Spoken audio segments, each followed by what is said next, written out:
All right, and we are live, and we're doing a makeup show because I was out partying like a wild man last night. So I got myself back together here. So we're going to do a makeup show of VOLO and Butthead's Tech-A-Pollooza, a show about technology and everything going on out there in the world. Our tech lord of the week is Mr. Shigeru Miyamoto, and we will be learning about Shigeru Miyamoto later on as our tech lord of the week. I always start all my shows off with a few minutes of videos and stuff like that, just to kind of warm up, give me a chance to get the links out to my guys and anybody else that may be watching. Also gather myself up a little bit because I'm kind of rushing, getting organized for the show. And let's get it going. VOLO and Butthead's Tech-A-Pollooza, and we'll be talking about Shigeru Miyamoto as our tech lord of the week and other stuff going on in the tech game. And of course, if anybody wants to ask questions, make questions in the comments, maybe even come on the show and ask some questions, you definitely can. Let us know, and I'll shoot you the link so you can come through and say some things. For now, let's get organized. I'll play a video. Let's go with, well, since this is our tech show, we'll go with some of VOLO's videos because he's the tech weirdo. So we're gonna go with that. Let's see what we got here. Where are we here? I'm sorry for the. There we go.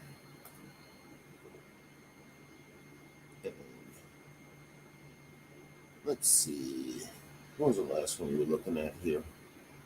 We'll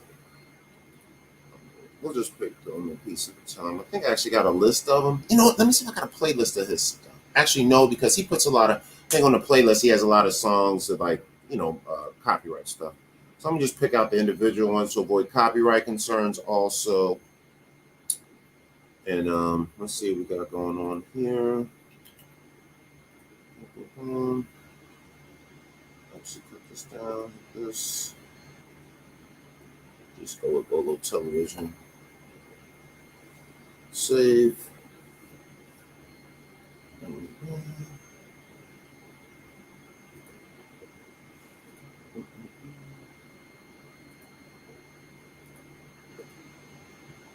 I'll just play some of his videos. Let's see.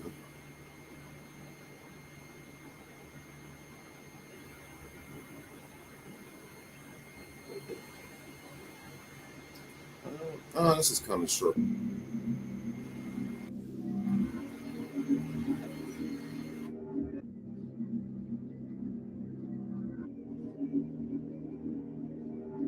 All right, let's see if we can do this right. Add some music to the background of this. But yeah, do a video real quick and all right, let's see if we can do this right. Add some music to the background of this. But yeah, do a video real quick and right now, the black from Supreme Judges, the now repetition is the mother of skill. $5 for a carton of eggs, and all the Democrats have ever given you is death. Right now, the black man is at the bottom. They done flipped from Supreme Judges to now. Right now, the black man is at the bottom. They done flipped the pyramid upside down, and the black man is at the bottom. Repetition is the mother of skill. From Supreme Judges denouncing her womanhood to Michelle Obama hating her husband. Repetition is the mother of skill. Hip hop is an American culture spelled with a K. $5 for a carton of eggs, $5 for a gallon of milk. Hey, and all the Democrats have ever given you is death, abortion, destruction, divorce. And you still voting for them? $5 for a carton of eggs. Repetition is the mother of skill. Hip hop is an American culture spelled from Supreme Judges denouncing her womanhood to Michelle Obama hating her husband. We are at war. Right now, the black man is at the bottom. They done flipped the pyramid upside down, and the black man is at the bottom. right now. Black. All right, let's see if we can do this right.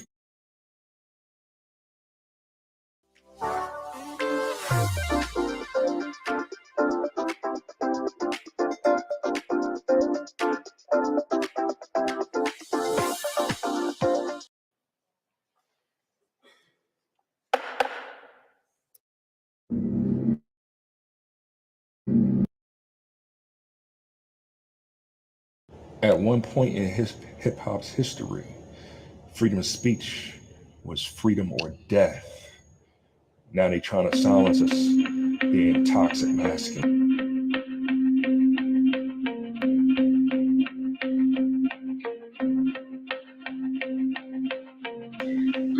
Let's do this. Y'all give us 817 likes. Let's do this, y'all. And we're going to talk about this in our next dope. You see, the way it works is I had to do this unauthorized collabro. Danica Marie. Yeah, real talk. Towards women. You see, the way it works is I had to do this unauthorized collabro. Danica Marie. Yeah, real talk. Towards women. Have been built off the backs of black men. Right? Good, bad, indifferent. It's been built off of y'all off of y'all. Have been built off the backs of black men. Right? Good, bad, indifferent. It's been built off of y'all off of y'all. Nah, I know y'all don't like what we doing over here. I know y'all don't like what we saying. Y'all don't like us what we speaking. Y'all don't want us to speak. They want us to shut up and sit in our little corner and be good little boys. Like, yo, shut up and say, you know what? I don't have to be stuck doing this, and I don't have to be used like this. I don't have to be milked. I don't have to be used up.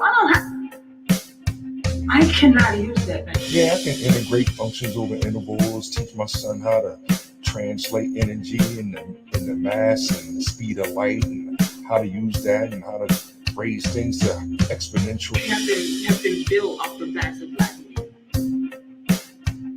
Right?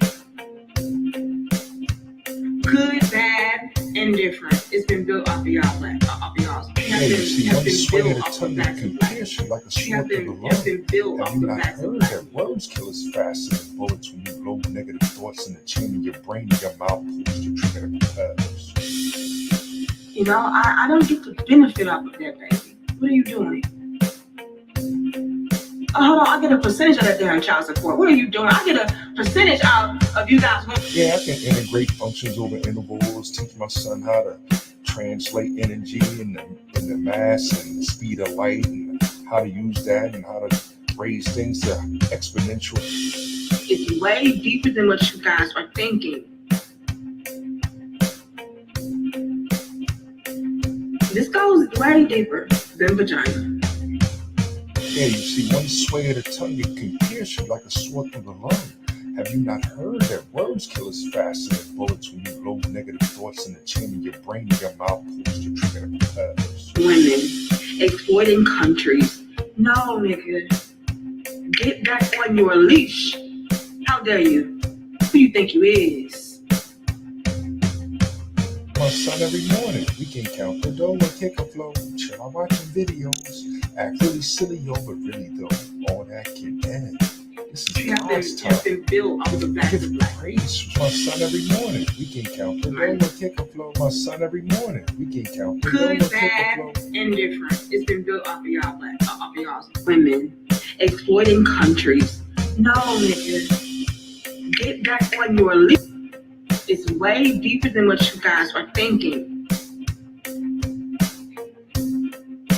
You know, I don't get the benefit off of that, baby. What are you doing?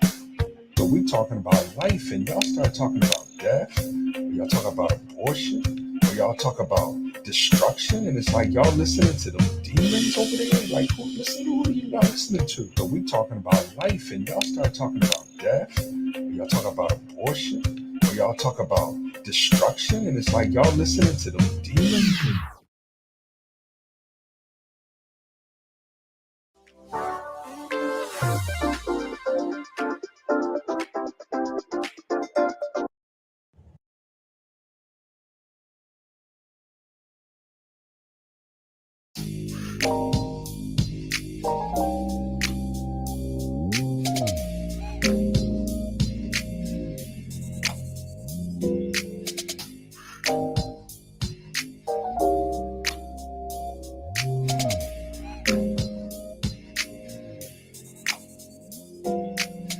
So yeah, I'm even trying to make videos about science, technology, engineering, and mathematics using computer science.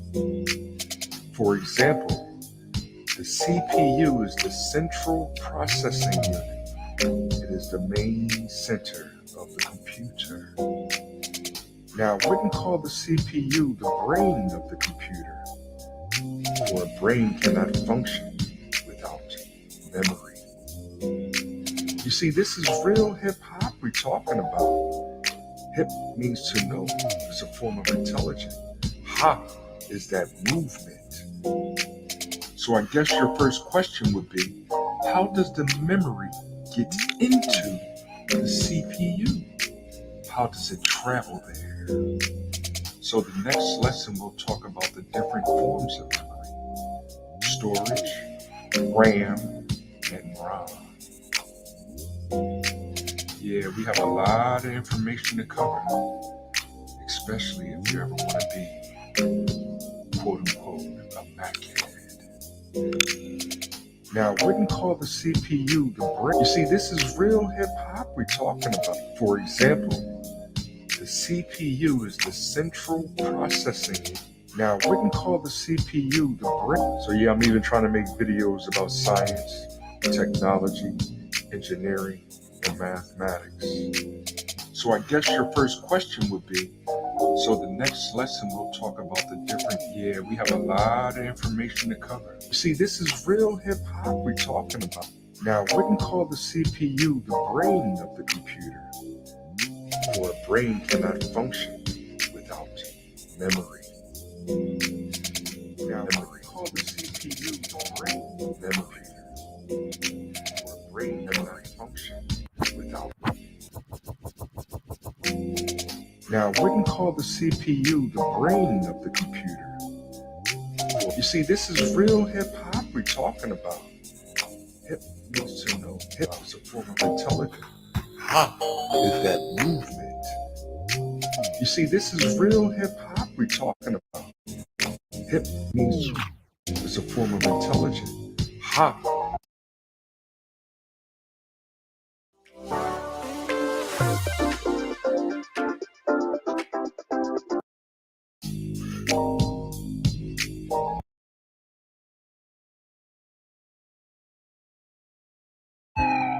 One, two, one, two, one, two. 1 2 1 2. Yo. Yeah. I promise to do a video every these 3 videos a day, but I've been busy today, so I just want to throw this one together real quick. Drop some knowledge, wisdom, and understanding to help people understand to achieve freedom, justice, and equality. Because that's what we're trying to do over here on the VOLO television, the My Part of Town podcast. We're still trying to figure out what we're going to call this new network that we're generating, this Black network of entrepreneurs like ourselves that need this media to reflect us being hip hoppers, because hip hop is an American culture created by us, the children of the 1960s civil rights movement. When I say children, I'm talking about as young as Claudette Colvin or Ruby Bridges. If you're familiar with their stories and you know what happened to them back in the 60s, I myself believe that hip hop began in 1971. That's the year I was born.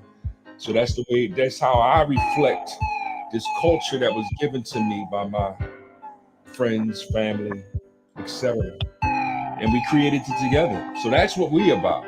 Now we say the civil rights movement because we are talking about Malcolm X. We're talking about Martin Luther King and Stokely Carmichael, aka Kwame Ture. Now, as we go more into it, I mentioned all these names before, but that's not the topic that I wanted to go over real quick with y'all today. And I'm not going to take up too much of your time. I used to do this little podcast or little quick rap or re-rap or whatever you want to call it of what we've been doing and what we've been talking about and helping people to understand this is what we need to do in order to achieve freedom, justice, and equality. I have to repeat that. What the buzzwords you hear a lot of is critical race theory. Now, what is critical race theory? You got to get the book. I'm not going to look it up right now. I'll share that again. But there's two people in particular that wrote a book called Critical Race Theories and as an introduction. And you really have to read that book to understand their perspective of what they see critical race theory is. Now, I can read that book. I was tempted to just to prove the point of it being whatever it is, whether it's psychological, philosophical. I'm sure it's not epistemological, because it's, it's probably more psychological because that's what they're doing to us. They're running psychological games and testing us like we're lab rats in order to control us. Now, those that understand that are quote unquote woke. So when they mention woke all the time, it's like they're talking about black people. And it's like, yes, to a degree, yeah, they're talking about black people. But really, they're talking about hip-hoppers. You know what I'm saying? Because we're on a new level of understanding life and how it works. You see, we go all the way back to the pre-existence of the mathematical, the biochemical equations. We're talking about the manifestation of God, our planet Earth, air, fire, water. You know what I mean? We talking about the elements like we the Avatar. Sorry for the clicks. We'll figure that out. And I ain't going to do it over again. I just wanted to, drop that for you real quick. And I wanted to point out, like, I wanted to do numbers as we... Mr. C, I'm gonna be on the podcast tomorrow, and I'm gonna promote it as much as I can tomorrow. My part of town, Mr. C, Twitch gang is what we, his site, Mr. C as MISTA, Mr. C SEE, Twitch gang, like we a gang. And the name of the show is My Part of Town, and we record it tomorrow. And he's going to blitzcrank. He's going to start putting it on YouTube and all the other channels as much as he can to promote it. But check the hashtag on Twitter, because we've been talking about it on Twitter to let you know what times we're going to be on. Right now, we're just doing Mondays and Wednesdays. If y'all wanted to join us live, if y'all wanted to link up with us, you can do that there and search for us and just send a message and inbox us and send a question or something if you want us to talk about it. I know I'm going a little bit off topic because I just wanted to share how y'all can get in touch with us and what we're trying to do. Now, what we did mention at one time, and I'm not going to really rhyme on this one, was we started looking at, all right, now we're trying to build this. How we going to make this money? How money works? Now, Mr. C has the perspective of money being a Ponzi game. Now, you got to listen to him explain that. And I'm laughing because he's trying to explain how economics is a Ponzi game to a bunch of pansies, right? You know what I mean? They're really not socioeconomically woke yet. Like, you know what I mean? They don't know the difference between macro and microeconomics, let alone some Ponzi scam, right? So I'm trying to explain it on the philosophical lecture. So I just started off with, all right, here's the philosophical side. Here's the philosophical socioeconomics or economics or whatever you want to call it. I'm starting to develop it as epistemological economics, alliteratively. But what I mean by that is that money is time. Let's look at it logically equivalently, and then now we can analyze, all right, where we going from there, right? But it's one thing at a time. So I'm just looking at subscription numbers. Like my sub numbers is real low on this channel here. I'm only at 20 deep. All right, whoop-de-doo. I'm gonna build it. I'll find one or two more in the next week or so. And then I'll be at 40, 50 or whatever by the time, I keep practicing and keep putting it out there and keep sharing it with friends and family, and, it'll grow. But what I want to show you is that when I look at sites like Anthony B. Logan, who's at 970K, that's 970,000 subs. They almost got 1 million subs. And he's basically a black Republican. Now, when I say that, he does says he's a conservative, straight up, period. Right? But he does also recognize that the Republican Party is full of what he calls and what a lot of black conservatives call rhinos, meaning that they're Republican in name only. They're not really Republicans. They're not really about that life, that conservative life. You know what I mean? They're more into either rightist or leftist ideologies. They're not into America as a nation. All right. Same on the other side, but we'll get on to them later because I'm really pissed off at them right now because they controlled all three of the houses. And every time a black person says, well, listen, we need help. We need to close this social wealth gap. We need some kind of reparations. Our families are falling apart. We're getting divorced. Our women are getting nothing but abortions. And they're talking about, well, God gave you a choice, right? Or the one that kills me is like, oh, wait a minute. Look at my track record. Look at how I help black people, right? That's Biden the thing, right? And it's like, all right, now I turn to the left and right. My brother over here gets fired. My brother over here dies. My brother over here, like, and it's all because of the health care or whatever he tried to. He should have got Obamacare. Like, they're running all these games, and then more and more information coming out about this, the vaccine or the COVID or et cetera, et cetera. And they sitting there arguing about that. And meanwhile, we're still suffering and we're deprived and we're still, our families are breaking up and black people as we knew it from the 60s is being wiped off the face of the earth. We're now becoming African Americans like Barack Obama, who didn't know his daddy at all. So that's why I call him Barry Durham. Yes, I'm being fun, making fun of him. Not necessarily for being biracial, but being, hey, he had to choose between his mother and his father. He's going to choose his mother every time. Now, how does that help black people? Yeah, I'm getting too deep for you. But like I was saying, Anthony B. Logan's at 970,000 subs, and he's a black Republican. Yet, right? Yet, he's doing great. Then I look at Jason Whitlock, who's actually should be more popular than him, because he was on the sports stations and all that, and he does man talk too. And nor does he doesn't say that he's a Republican. He says he's independent. But he's only sitting at 224,000 subs. And what's hurting him is the fact that he says that he's Christian and it's about putting Christianity first. See, Anthony B. Logan doesn't say Christianity first. Anthony B. Logan says, I got my rifle, I got my Bible, and I got my American flag. That's the black conservative way he's saying, right?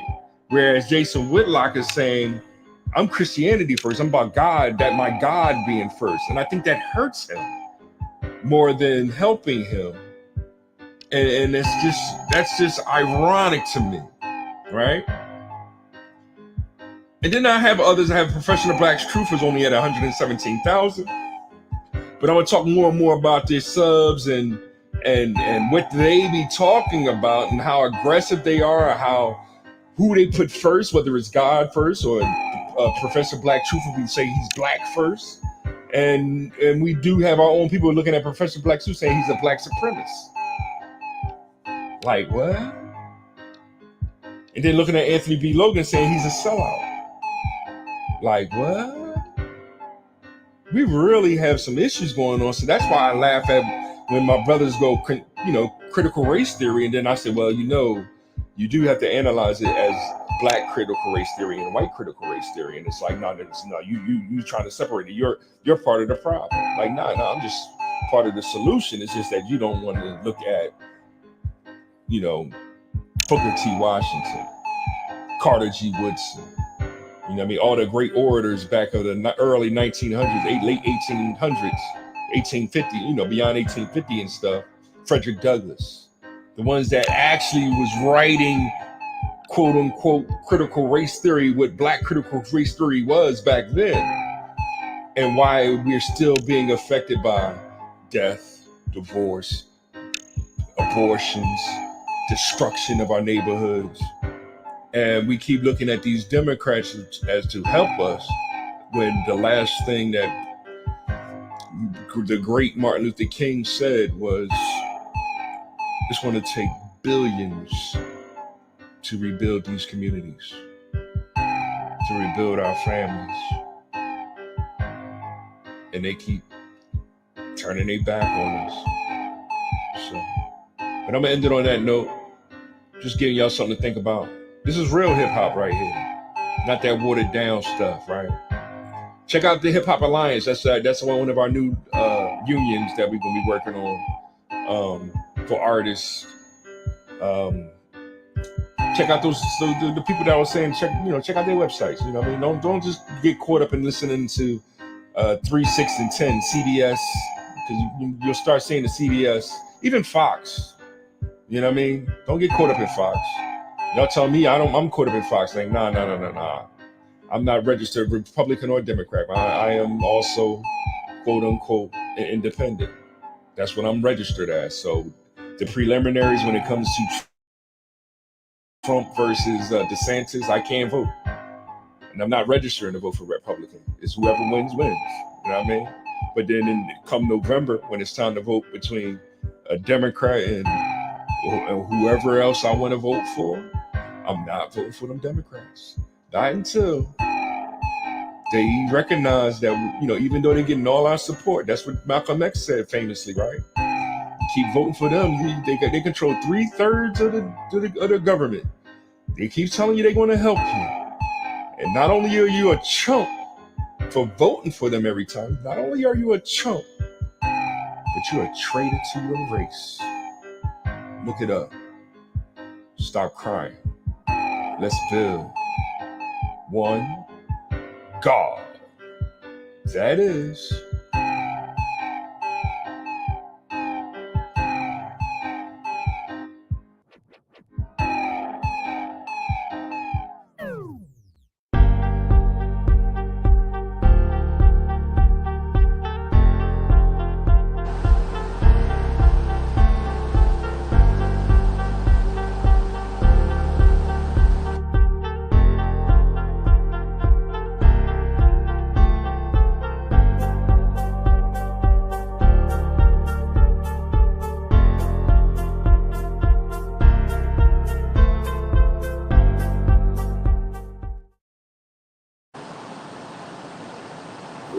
We are in the game for VOLO and Butthead's Tech-A-Pollooza, with Emo representing in the back like he got the cook crack hanging on the track. What's happening, man? Emo been talking about y'all, I bet he has. Emo John disrespectful. I bet he got a lot to say. What was Emo talking about? He said your bug did a pretty good job that last show, but he was running some background checks on him. Oh yeah. Oh yeah, my man, my homie Kevin. Yeah. Why Kevin kept mentioning me, Yeah. The irony is, and I realized why he was actually free time, because I don't know if you noticed, there's like a writers actor strike.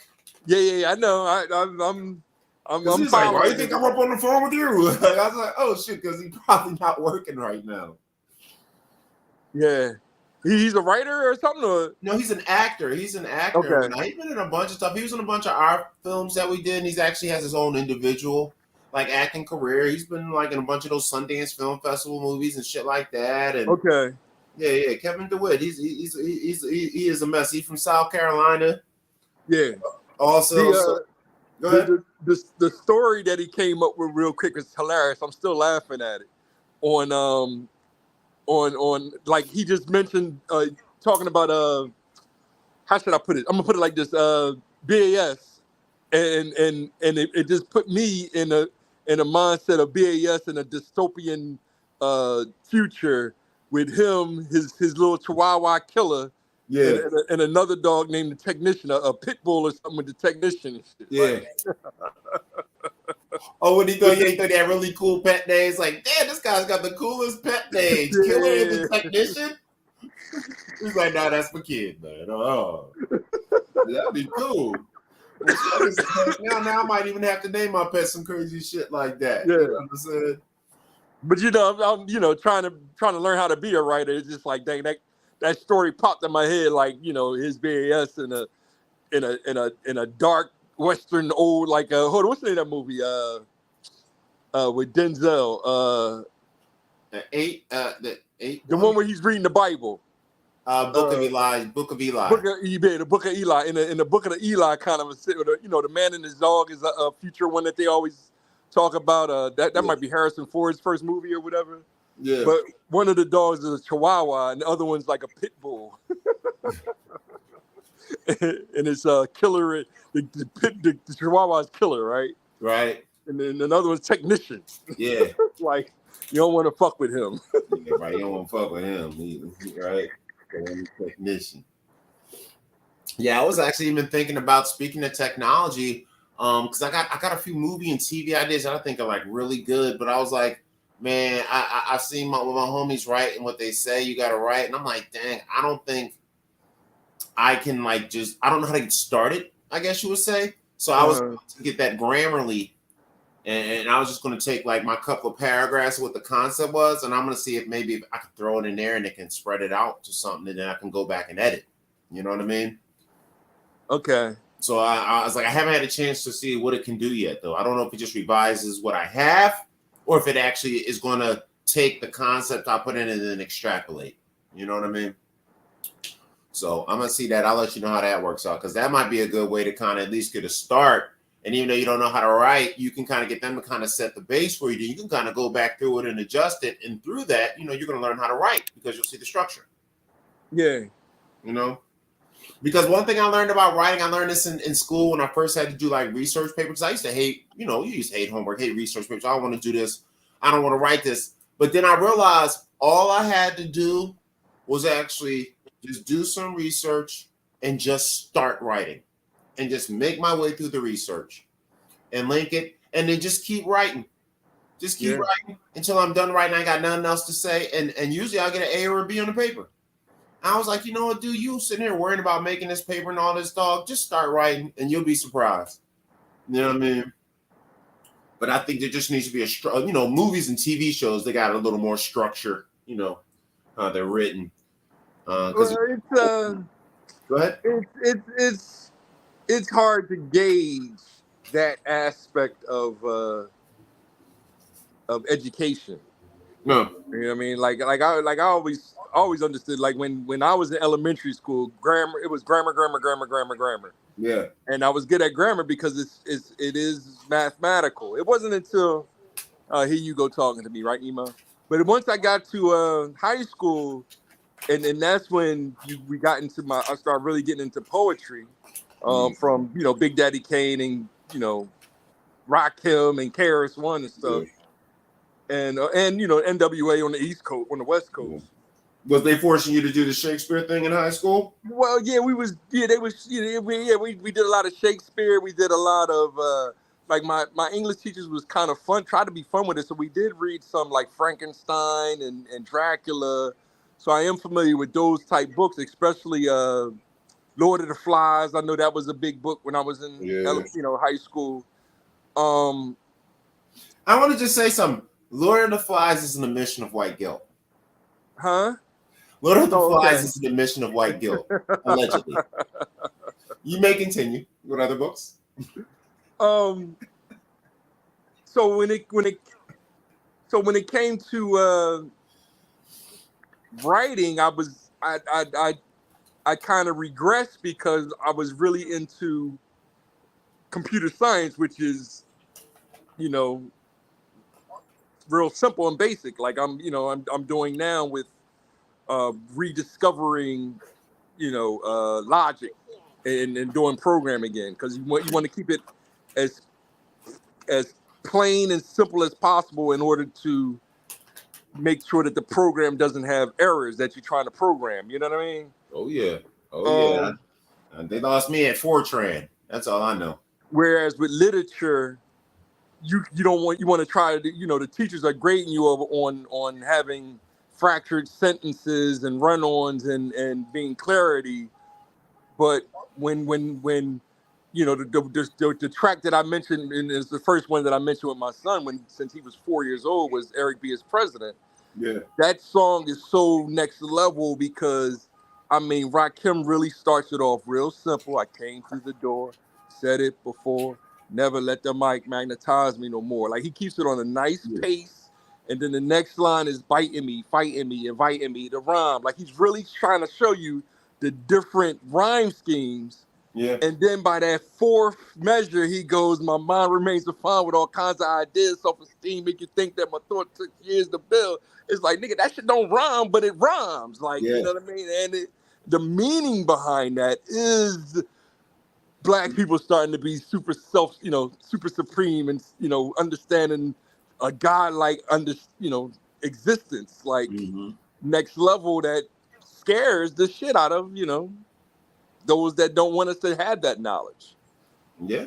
So it's hard to measure. Of course, I'm just like you. I almost got perfect on my math SATs, but completely failed my English SATs. Yeah. Them reading comprehension paragraphs is the Yeah, devil's it work. was like, what the fuck is this bullshit? And What is then when this? going into college, it was like, okay, now you got to start over with your grammar and I was good at grammar, so it was like, I mean, just because I said I thought in the middle of a paragraph, it's like I'm just trying to let you know that I'm changing the pace of what I'm like. I'm trying to make it artistic, and it's just like, I understand that that's a sentence, but you should have been more elaborate at that point, or whatever Yeah. they wanted to try to judge it on, or whatever, yada yada.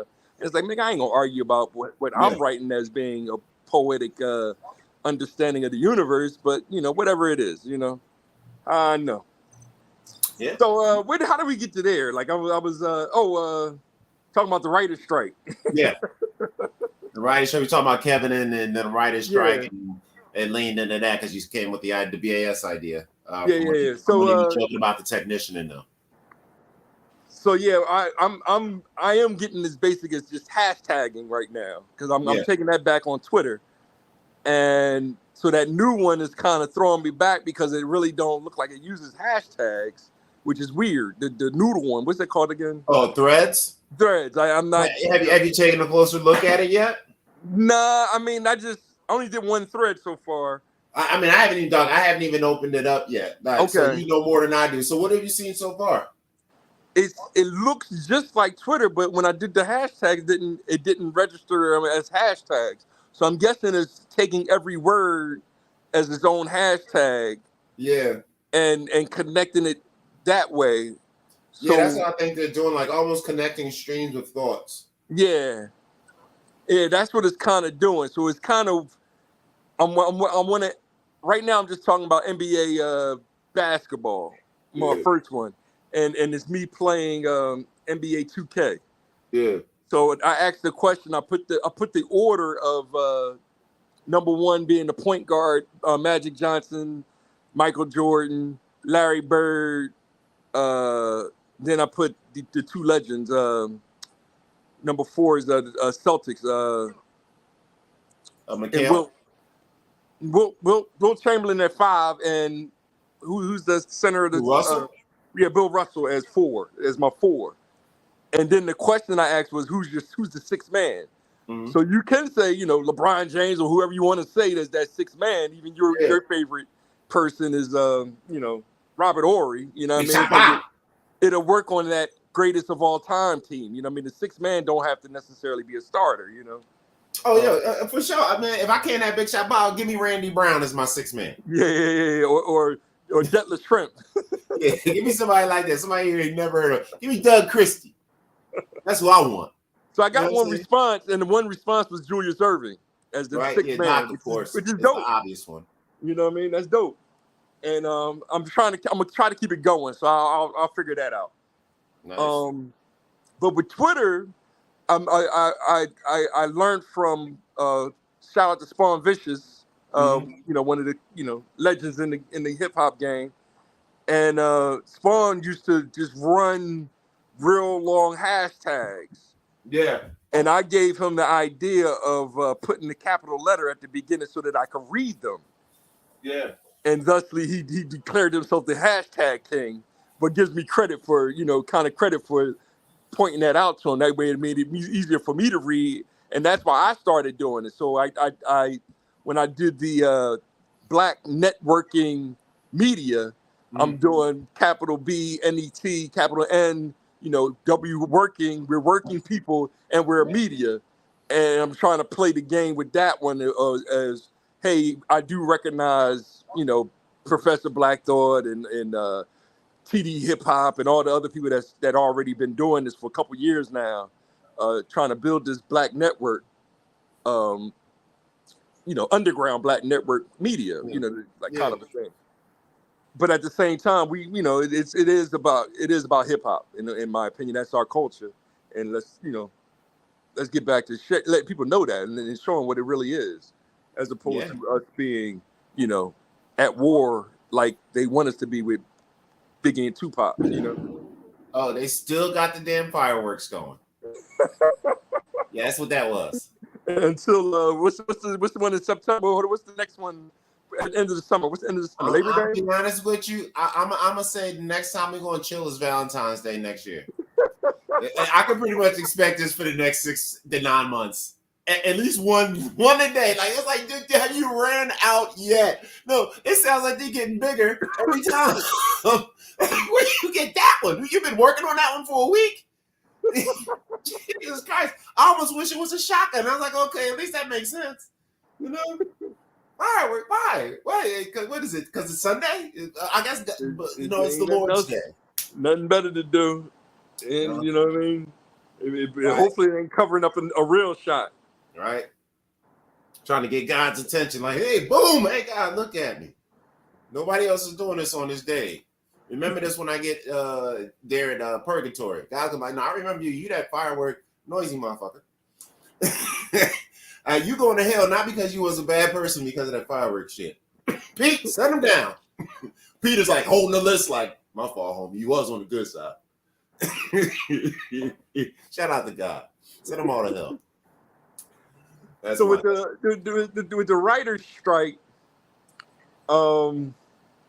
what's his name? Eric July, the guy that made his own. He's been a YouTuber for years. He's up there with his. I think he's at 500,000 subs, and he made his own comic books.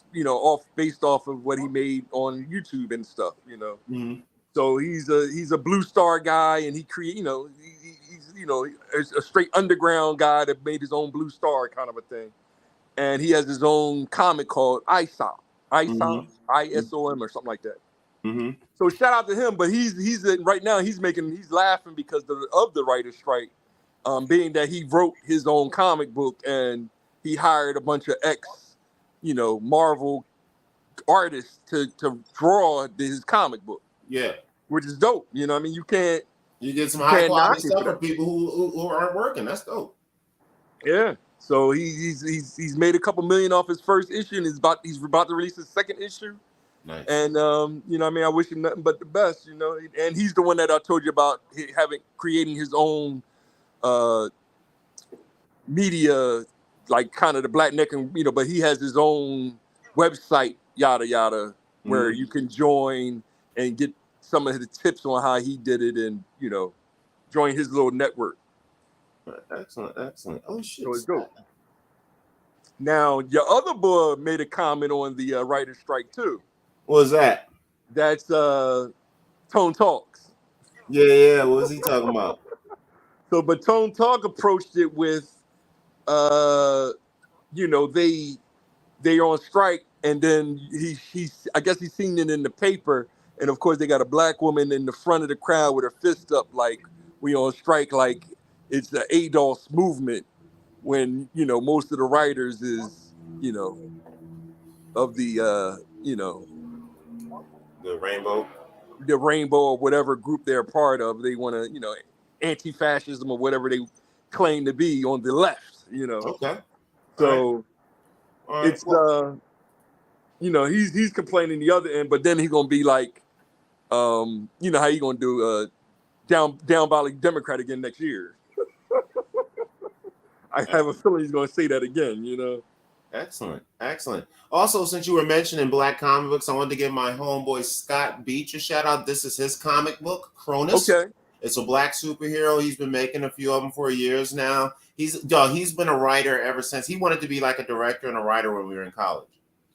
Okay. And whatnot. And he eventually ended up starting making comic books. And I was like, man, I got a homie he got a full-on legit comic book. You know what I mean? So if you're in the comic books and you want like a black superhero, somebody like that, check out Cronus. Anybody that's watching, shout out to Scott Beach and Cronus. Shout out to that. But yeah, this writer strike situation. So because at first they said it was just the writers, and then the actors have their back. So now the actors are like striking with the writers. is what I've been seeing. And you know what the funny thing is, and this is how this relates to our Tech-A-Pollooza, is really once software gets good enough over the next probably 5 to 7 years, all of their jobs can be replaced with computers. All you need is probably need is a general idea like, hey, I want a movie about a kid who had it tough, and he comes up and then he finds out that he's a superhero. Yeah, you know, you name a couple of characters you're supposed to roll it, and you pop it in the machine extrapolates it out to 2 hours. Then you just, you know, you're already making these cartoon movies now, just fully animated. So, and they look so daggone good now. We don't nobody like Mario. I'm good with that. I'm good with that. I don't need actors anymore. I'm good. So it's one of those kind of things. Like, all right, well, you know, once they get it looking to the point where the people actually look real, not like video game real, but real. These dudes' jobs is on or all their jobs is on the online. Well, you know, that's why they're trying to do this. We're trying to do this underground thing, and that's where hip hop is going. And I mean, but that's naturally where we started from. Yeah. I'm saying trying to find. Let me see if I can find it. So, question: do you think technology has had a positive or negative impact on hip hop? So, for example, you know how now I can record here, I can mix master here, I can upload digitally, have my stuff out there on all media resources, right? But back in the day, I used to have to know a guy who thought I was cool enough to even come over and rap, or good enough, you know what I mean? And he had to actually have all the equipment and tables, you know what I mean? And the reel-to-reel and all that stuff. So it was like there was more of a filtering process as far as like, or how serious are you about really wanting to rap? And are you good enough? Because the people that's the doorkeepers, they're gonna be like, if you trash, they're not gonna like me now. I'll let anybody rap and record. I don't even care if they're good. He's like, all right, well, you want to do it, fine, right? But back in the day, it'd have been like, nah, this is like I can't be wasting my tape on this. You know what I mean? It's like you only somebody dope, so then you get a higher quality, a more prepared artist, maybe even a hungrier artist. You know what I mean? Because you actually had to find it out. Do you think technology's had a positive or negative effect on hip hop? Speaking from that recording, access to recording and putting yourself out there. A little bit of both. And I don't want to answer it that way, but I'm kind of forced into answering it that way. It is that way though, because it's like, for example, I can get my stream out on my own with my own money. I don't need no record deal. I don't need no stick a record company. I can make my own video. I can edit it. I can put it up, and it can be right up there with a Vivo sound, just like Nicki Minaj. So that's like, oh, that's great. But then anybody can do that.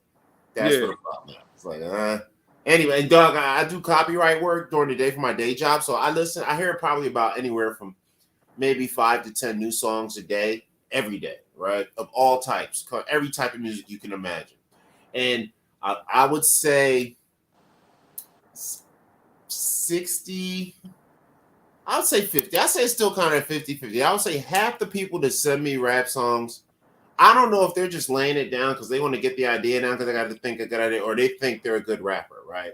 But oh my God, half the people can't rap for shit. They don't have the voice. They'll have like a good concept, but they don't got no flow like that. It's just like, God, you just really want to fucking rap, huh? You know what I mean? It's like, and some of these people, I look at their age and they'll be mid-20s, early 30s, and I'm like, okay, I can see if you was 16 or 14. When I hear this song, I'm like, okay, you're mid-20s, mid-30s. Why is it you sound like you know, you just decided that you like rap yesterday. You know what I mean? So that's the part I would say is negative. There's a lot of people out there like that even now are successful. I mean, look at, you know, what Sexy Red, Sukiyana, and some other girl I just saw called Lotto. I listen to all three of these girls. None of these girls can rap for shit. And they don't even sound like they right. They sound like they just freestyle, got drunk and freestyle, and then they just kept going back in and drunk and freestyle and cut it up and made a song. Yeah.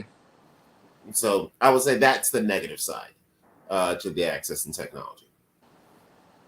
Because if it was like as hard as it was and kind of complicated and expensive it was to get stuff done like back in the day, people wouldn't waste time on a girl that you know, bad dancer, can't do any dance coordination. It's a horrible interview, rude to people, offensive and whatnot. And she can't rap or sing, so you can't really teach her nothing. You know what I mean? Like back in the day, they're like, nah, I'm not wasting my energy on this. But now it's like nobody even cares if she can't rap. It's a trip. It's almost like they like the fact that people that can't rap are famous, because it's almost like, I guess, to the regular person, it's like, I can be a rapper too. You know what I mean? We've been having this challenge for years, and the recent ones is Ice Cube today. You know what I'm saying? Mm-hmm. It is Ice Cube coming out saying the gatekeepers, and I feel him on that, and I like that hashtag, but in the end, it's still he the first person he goes to is Bill Maher, and it's like, dude, we can't trust him. Right. Like, you know what I mean? And it's not hate him. It's like, we don't hate Bill Maher. It's like, Bill Maher is still on HBO, so let Bill Maher stay on HBO and do what he's doing over there. We don't need him on YouTube. You know what I mean? But Bill Maher is on YouTube now, and I feel like, all right, it's open competition, but dude, you still part of the main. But then as soon as I say, Bill Maher is atheist Jew, I'm hit for anti-Semitism. Like, why the fuck is that possible? Like, yeah, I mean, well, I think what it is, he's got too much money and just too many friends. I don't think he has any positive or negative goals or aspects like that. I think it's just like he's too dug in. You know what I mean? That's all. It's just like when I tell people about politics, I was like, one of the things that sucks, if you do try to be like a city councilman and this and that and nerd, you get all these bad connections with people that are totally against what your larger policies are going to be down the road. Yeah. And that's where I would say, when he goes to Bill Maher, one of those guys, that's what he's getting. He's getting the person that, yeah, you're an ally, you're cool, and you're great and everything, but when I really actually try to go do something, you'll be one of the first people to be like, man, I don't know Ice Cube. I don't know no Ice Cube. You know what I mean? Yeah, Stephen A. having the same problem too right now. Yeah. Stephen A. He trying. I see him on YouTube trying to talk about every and any old thing. And whatnot. But he be, Stephen, the problem with guys like Stephen A., because of the success they've had, people think they're automatically smart about everything. But they're not. Like, for example, Stephen A. knows a lot about sports, a lot of great stuff, right? But he was talking about the gun issues out here with people getting hit up all the time, and he's like, we need to give like police more money and stuff like that. I said, number one, getting more police doesn't stop crime. They only get there after it happens. Cops aren't here to stop crime. They're here to clean up after crime happens. That's a fact. That's one of the delusions that people have. So I knew he was in trouble right there, because he thinks that being more cops being outside is going to stop crime. More cops having more money for bigger tanks is going to stop crime. Like, no, trust me. And it's funny. He was a Philadelphia news reporter. So I even mentioned this concept. I said, look, that whole Frank Rizzo thing you're talking about, putting more cops on the street just going to get somebody's butt whooped for no reason in a lawsuit. That's all that's really going to happen, right? I was like, but what he didn't talk about like Medicare for all, so we can have good mental health care, so people that have problems can have somebody to talk to, maybe even get talked down from doing some of the bad stuff they're about to do or making decisions in life. Talk about bringing back manufacturing or high-paying jobs, so these kids in the street aren't out here either trying to hustle or scam off each other or steal or rob. They got a job paying $19, $20, $25 an hour in their grown age, and they can raise a family, take care of a girl, feel respected. And a lot of these are the things that will actually stop crime. And my third thing, now this is my extremist presidential idea, similar to Israel, because in Israel, if you don't know, everybody from Israel has to go into the military for like a year. It's like a rule, is the part of their nation. So every person you've ever met from the country of Israel, unless they got in trouble or left early, they spent like a year in military, right? Or whatever their time is. I think all Americans should have something like that, where you can either do it when you're in high school, like, you know how they had ROTC in high school? So you can either do like a year's worth of ROTC in high school, or after you get out of high school, you have until you're 25 to do 1 year of service. You do boot camp, and you do 1 year of service, and we'll make sure you're not putting any aggressive things, because you don't want to just be sending everybody off to die for no reason unless they want to do it, you know. But it should still be so. But you can teach. This will fix all the problem. So if there's no dad in the house, let that kid with no dad do that boot camp in that year, even if he never wants to go to military again. You know, the habits that kid's going to pick up in that short time, it's going to carry on and benefit our country forever. And that might be one less kid that's in jail in crime. And if you do that with all of our kids that don't have parents, don't have families, give them an opportunity, it'll give us a country full of, you know, fairly functional people and whatnot. And you just go for a year, you do your little quick service. Maybe you go away and you filter water in Afghanistan or something for 6 months, and you come back. And if you want to get back in the Army, fine. But after that year is done, you can go out and get a job. And of course, for doing that service, you will get benefits as an American also because of that, because you would now be ex-military. So I think that would be a great program. I even wanted to have one for actual kids that are in crime. You know how they used to have like a military school for kids?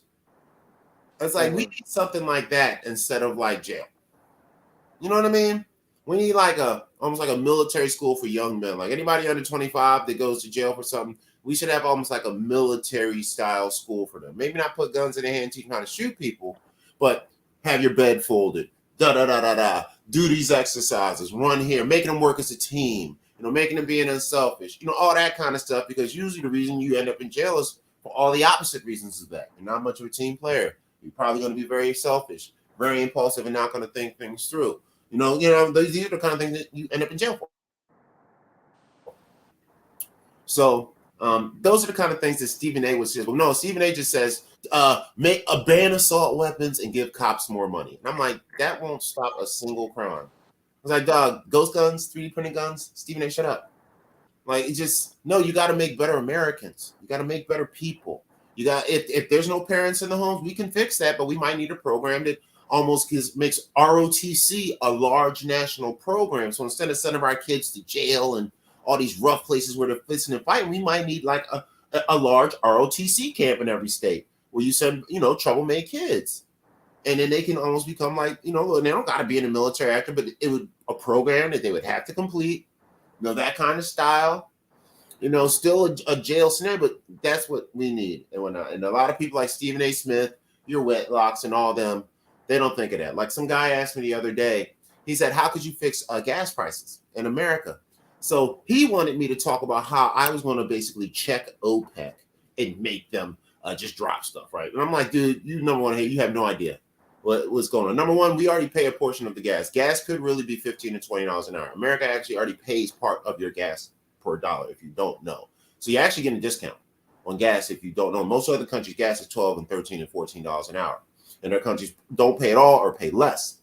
So to change it, I want to explain to him how these conflicts that are going on in the Ukraine, this deal that's going on with China and Russia making the yuan and doing that gold thing for taking it for oil. I said, this is going to have an effect on the respect that people at OPEC have for us. Somebody at OPEC is going to be like, well, you know, shoot, China and I'm about to switch to gold. We already took Muammar Gaddafi out for trying to do this anyway. So I was trying to tell him, we got to deal with this other situation and get our economy straight first, because the guys that sell the oil have no reason to respect us. And the real secret is that Americans don't know. We have oil here in America. We have it right underground. There's oil. There's actual oil rigs right here in California. I can drive by one right now, and you'll see some pumping oil. There's oil all over. There's oil in Alaska. We got it. But the trick is they're playing this chess game where America wants to buy up and use everybody else's oil first.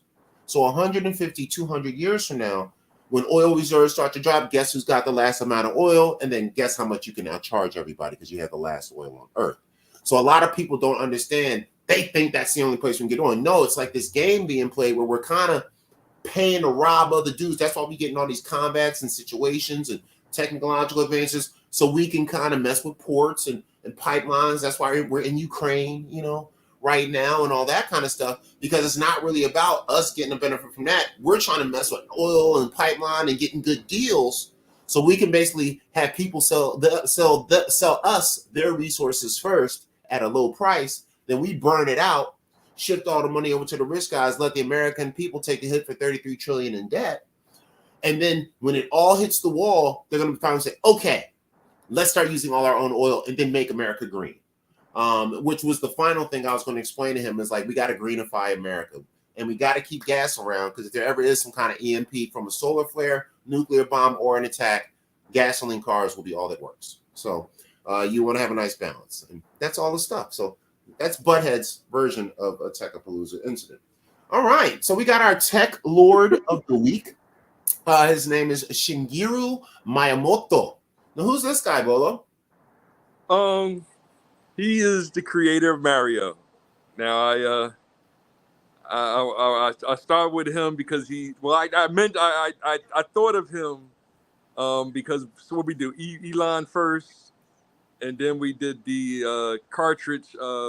We did a couple Black engineers, which is dope. It's like we gotta go Japanese, and we always talking hardware versus software, and physical versus mental. And I mean, he added a sense of spirituality to video gaming like no other, being primarily a software engineer, so that's why I thought about him. And shout out to Japanese and Asian people. With what you were rapping about, I'm over here kind of trying to figure out, well, not trying to figure out, but I wanted to relate it to hip hop. And because when I first joined Facebook, and I made a post of 3 rappers. Mm-hmm. The 3 rappers was Tupac, Biggie, and Guru. Uh-huh. So that was my question. I was like, Biggie, Tupac, or Guru, which, like, give you the option of which one you want to choose or whatever. Mm-hmm. And of course, people just kept on scrolling because they, either they know what I'm talking about or they don't know what I'm talking about. Mm-hmm. Now it's ironic because we always hear Biggie, Tupac, mm-hmm. and they both. Karis once said in one bar, when you was home with your mother, afraid of the dark. He has a bar that was like, which one is he? I thought it originally was coming at Tupac, mm-hmm. but then listening to his brother Kenny, it's like, yo, that bar might have been coming at Biggie at the time. Mm-hmm. And then both of them went through what they went through and got murdered not too long after that. So like we respectfully try to not But Guru's another one that I mentioned when we're talking about great MCs or great rappers, and Guru is one of the first one of the original God MCs, like quote unquote, that we use, coming from 7% understanding of that nation. Well, 5% should I say, right? Gods and earths, and how spirituality was being injected into hip hop culture. Mm-hmm. So I mentioned those 3, and hip hop is going through it's when I'm dealing with that, it's as far as an economy, it's I hear what you're saying with trying to help the single parented children, which was Tupac and Biggie. Yeah. But they made it big time. You know what I mean? How do you sell it to those that can make cash off of, that kind of business? Guru didn't. I don't know if Guru did or not, but Guru was a different kind of rapper. He was more spiritual in his rhymes, even though, Tupac and Biggie, we understand Tupac and Biggie was spiritual. And then I have Pete Rock. He's upset right now because of the 50th anniversary, because the one MC that made all 3 of them, aka Heavy D, is being ignored right now. When it comes to they didn't give Heavy D like a shout out, huh? Yeah, like what I'm saying, like that's the one we all, when we wanted to get on the radio, Heavy D got all the whole nation together and was like, yo, we're gonna make a song where we don't curse. Yeah. You know what I'm saying? Like Heavy D was the kingpin. He's the original kingpin of Spider-Man versus Kingpin. Like he was the good guy, bad guy. You know what I mean? But he was the main. You know what I mean? Who Biggie became? You know what I'm saying? Like, you know what I'm saying? Like that's dope concept understanding, and that's who he is and was to us hip hoppers. We know that. And then I'm making a post up, to share either tomorrow or the next day, saying the same thing. Like, yo, I feel Pete Rock on that one. Like, we can't forget him. And it is 50, but I say it's our 52nd anniversary because hip hop started in 71 for me, personally. So, but yeah, when we dealing with that cash, that I'm calling it casuistry and sophistry, hypocrisy. That cash system, what I mean, these young rappers is 50 Cent and Malik Milk, what's his name? They making that cash off of selling that virtual drug. You know what I mean? And they still making that cash off of that. How do you convince those kids to join a damn army? You know what I'm saying? Like, that's where we kind of struggling, changing the game, but really teaching what our culture is, which was it was KRS-One going to the what's the DJ name? See, I'm messing up, right? Rock, I don't know. No. Original DJ back in the day, from Queens. Oh, Red or Mr. Magic. All right, Mr. Magic. Yeah. The legend goes KRS-One with the Mr. Magic, like, yo, here's our demo tape, and he was like, that's garbage, and that's when the Bridges Over came out. Like, hold up, you ain't gonna be dissing us.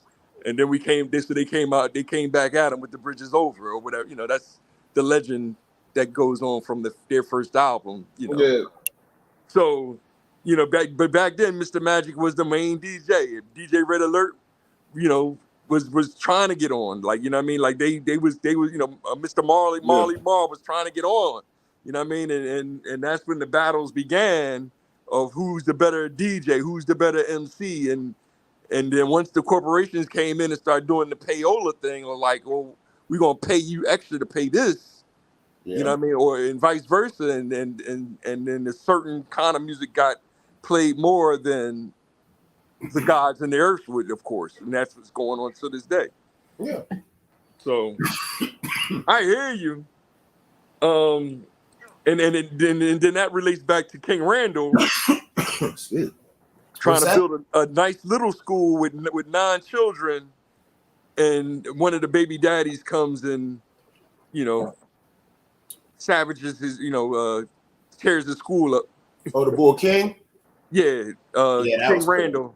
You know what I mean? And we don't know, allegedly, we don't know who the guy was that came in and broke into the school yet.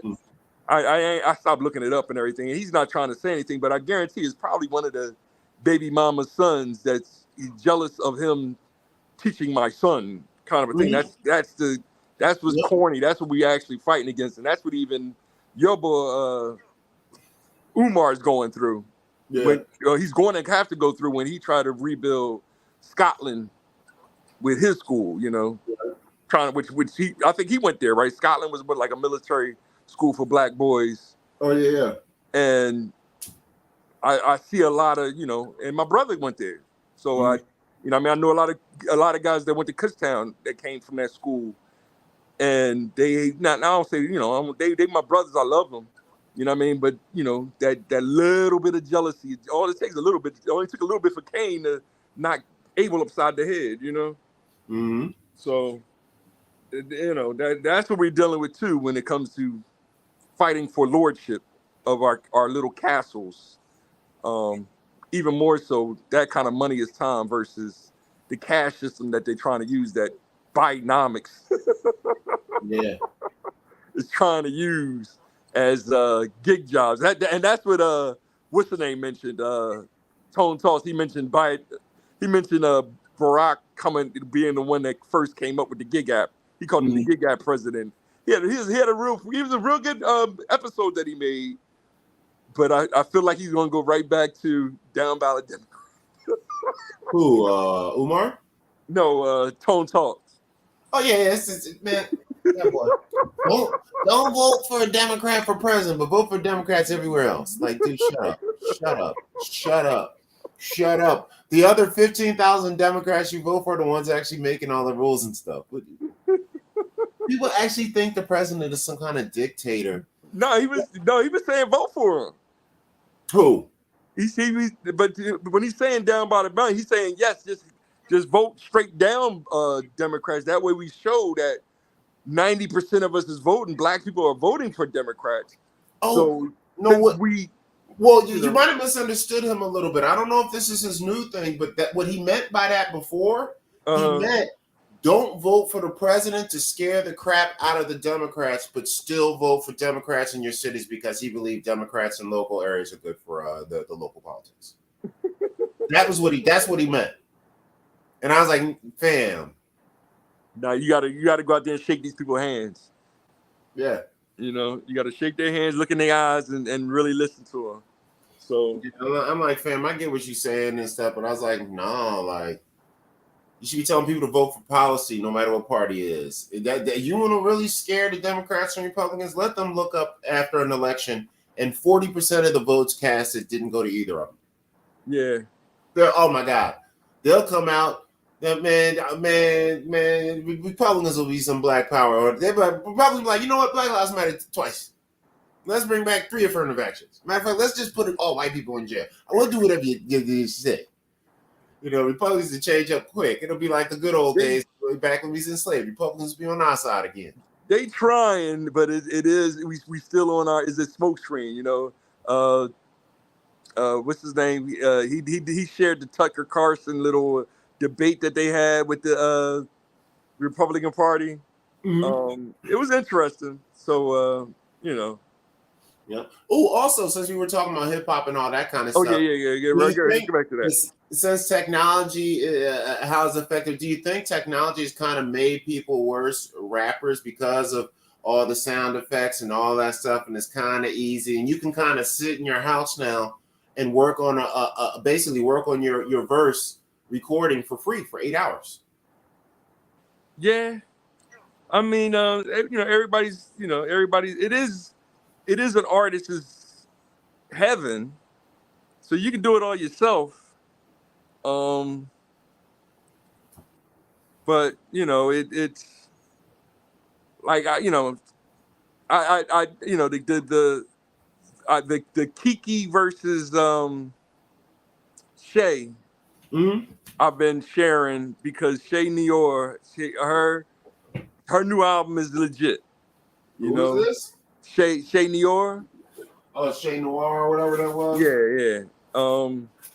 Her album is legit. She's a true lyricist. This is her 3rd like official album, and it's you know, she has a couple more things. Mm-hmm. On Apple Music. She's legit, but she's too hard for mainstream media. Like she's not gonna, you know, they don't, you know, she's actually posting her getting married and then being down, you know, she's on her honeymoon, but it's a picture of her on the beach with her toes. Like I'm just gonna show my toes and where I'm at on my honeymoon, and then she comes right back and she's cutting the ribbon on a barbershop that I guess she's invested in, you know what I mean, in the neighborhood. Like, so she's really doing boss type things. It ain't next level, but it is like I seen Kenyatta Black shared Bun B's hamburger. He got a burger spot, a burger restaurant like McDonald's in Houston. So shout out to Bun B and running his business and making a nice little profit, I guess, so far this year on his burger business. And you know what I mean? But he did get the warning, like, yo, the Negroes is coming now. Well, yeah, he already had some trouble, I think, a little bit. They were complaining, but they actually, Bun B and them said he took it on it. Huh? This, we were still trying to get ourselves. We're getting so much business, we kind of overwhelmed. You know, so, yeah, you know, all that kind of stuff. So I think what it is, you know how it is when you run any kind of business. They're trying to balance pay versus employees versus profit. Yeah, you know what I mean. Like what is the max? Because one thing I learned about every job out here, they always want to be one employee short. They would rather be one employee short than been paying somebody a full year's salary for pretty much emergency reasons only. Yeah. Which would make the business run perfectly. But they don't want to give up that extra $30,000 to $50,000 just to make everything run right. They'd rather keep it short, and then that keeps the pressure on everybody else and gives them an excuse to tell you can't have fun work sometimes. Yeah. Instead of having that extra person where now everybody can get off anytime they want, it's always plenty of people knocking out the work. Matter of fact, so we could actually focus on our career development, maybe, right? They don't want that. They want you worked all the way full up for that 8 to 9 hours, getting every little bit of duck butter they can out of you, and then eventually they're going to replace you with technology. But they will never ever have that one extra person. So I think that's what Bun B he's doing. Because he's learning from capitalists. He's probably going through that same thing where they're 1 or 2 people short, but they probably even maybe had 1 or 2 extra people, and it was too smooth. Like somebody's out back smoking weed, like it's that kind of smooth. Like there's like one person that's kind of really just at work, but it ain't much to do. So all they do around is like walk around and sweep and mop, and they just basically just hang out all day and do the like emergency stuff in case somebody gets sick or is out. Yeah, it's that's how the Ponzi economics works, and that's why I give Tone Talks credit for mentioning Obama with the gig app being the gig app creator and president. But I also give shout out to TD Hip Hop because TD Hip Hop recognized Biden, like Biden got us to be the lowest unemployment rate ever. At 4% or whatever it was, right? But that same month that we hit it, we was also the most unemployment requests of all time type of thing. Black, as far as black people. And that's the effect of these gig apps is that one day you got a job, but all they gotta do is hit a button, and the next day, the next day you fired. Yeah, So technology, man, it's shifted the whole job scan. It actually gives them the ability to have really high job numbers, but it's not really full time. It's just more part time jobs, and usually their job numbers are double dipping because the person might have 1 or 2 part time jobs. I wonder, do they count all the different jobs you have in the single year on the gig app as multiple jobs? Yeah, they do. Like if you work for the restaurant for like 2 months off the app, right? That's counted as a job added. But let's say in the middle of that month you work for that other company, another company, maybe one of the factory companies too, for half the month, right?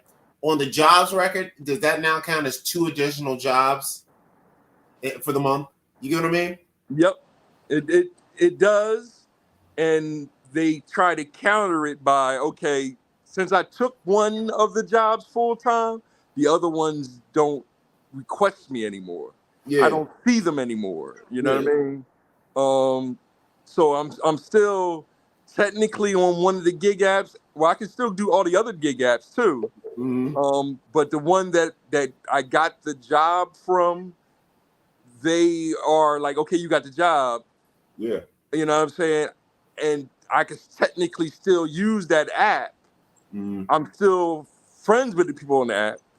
I can even go to the other app and order, quote unquote, order my coworkers to come do a job with me on my business.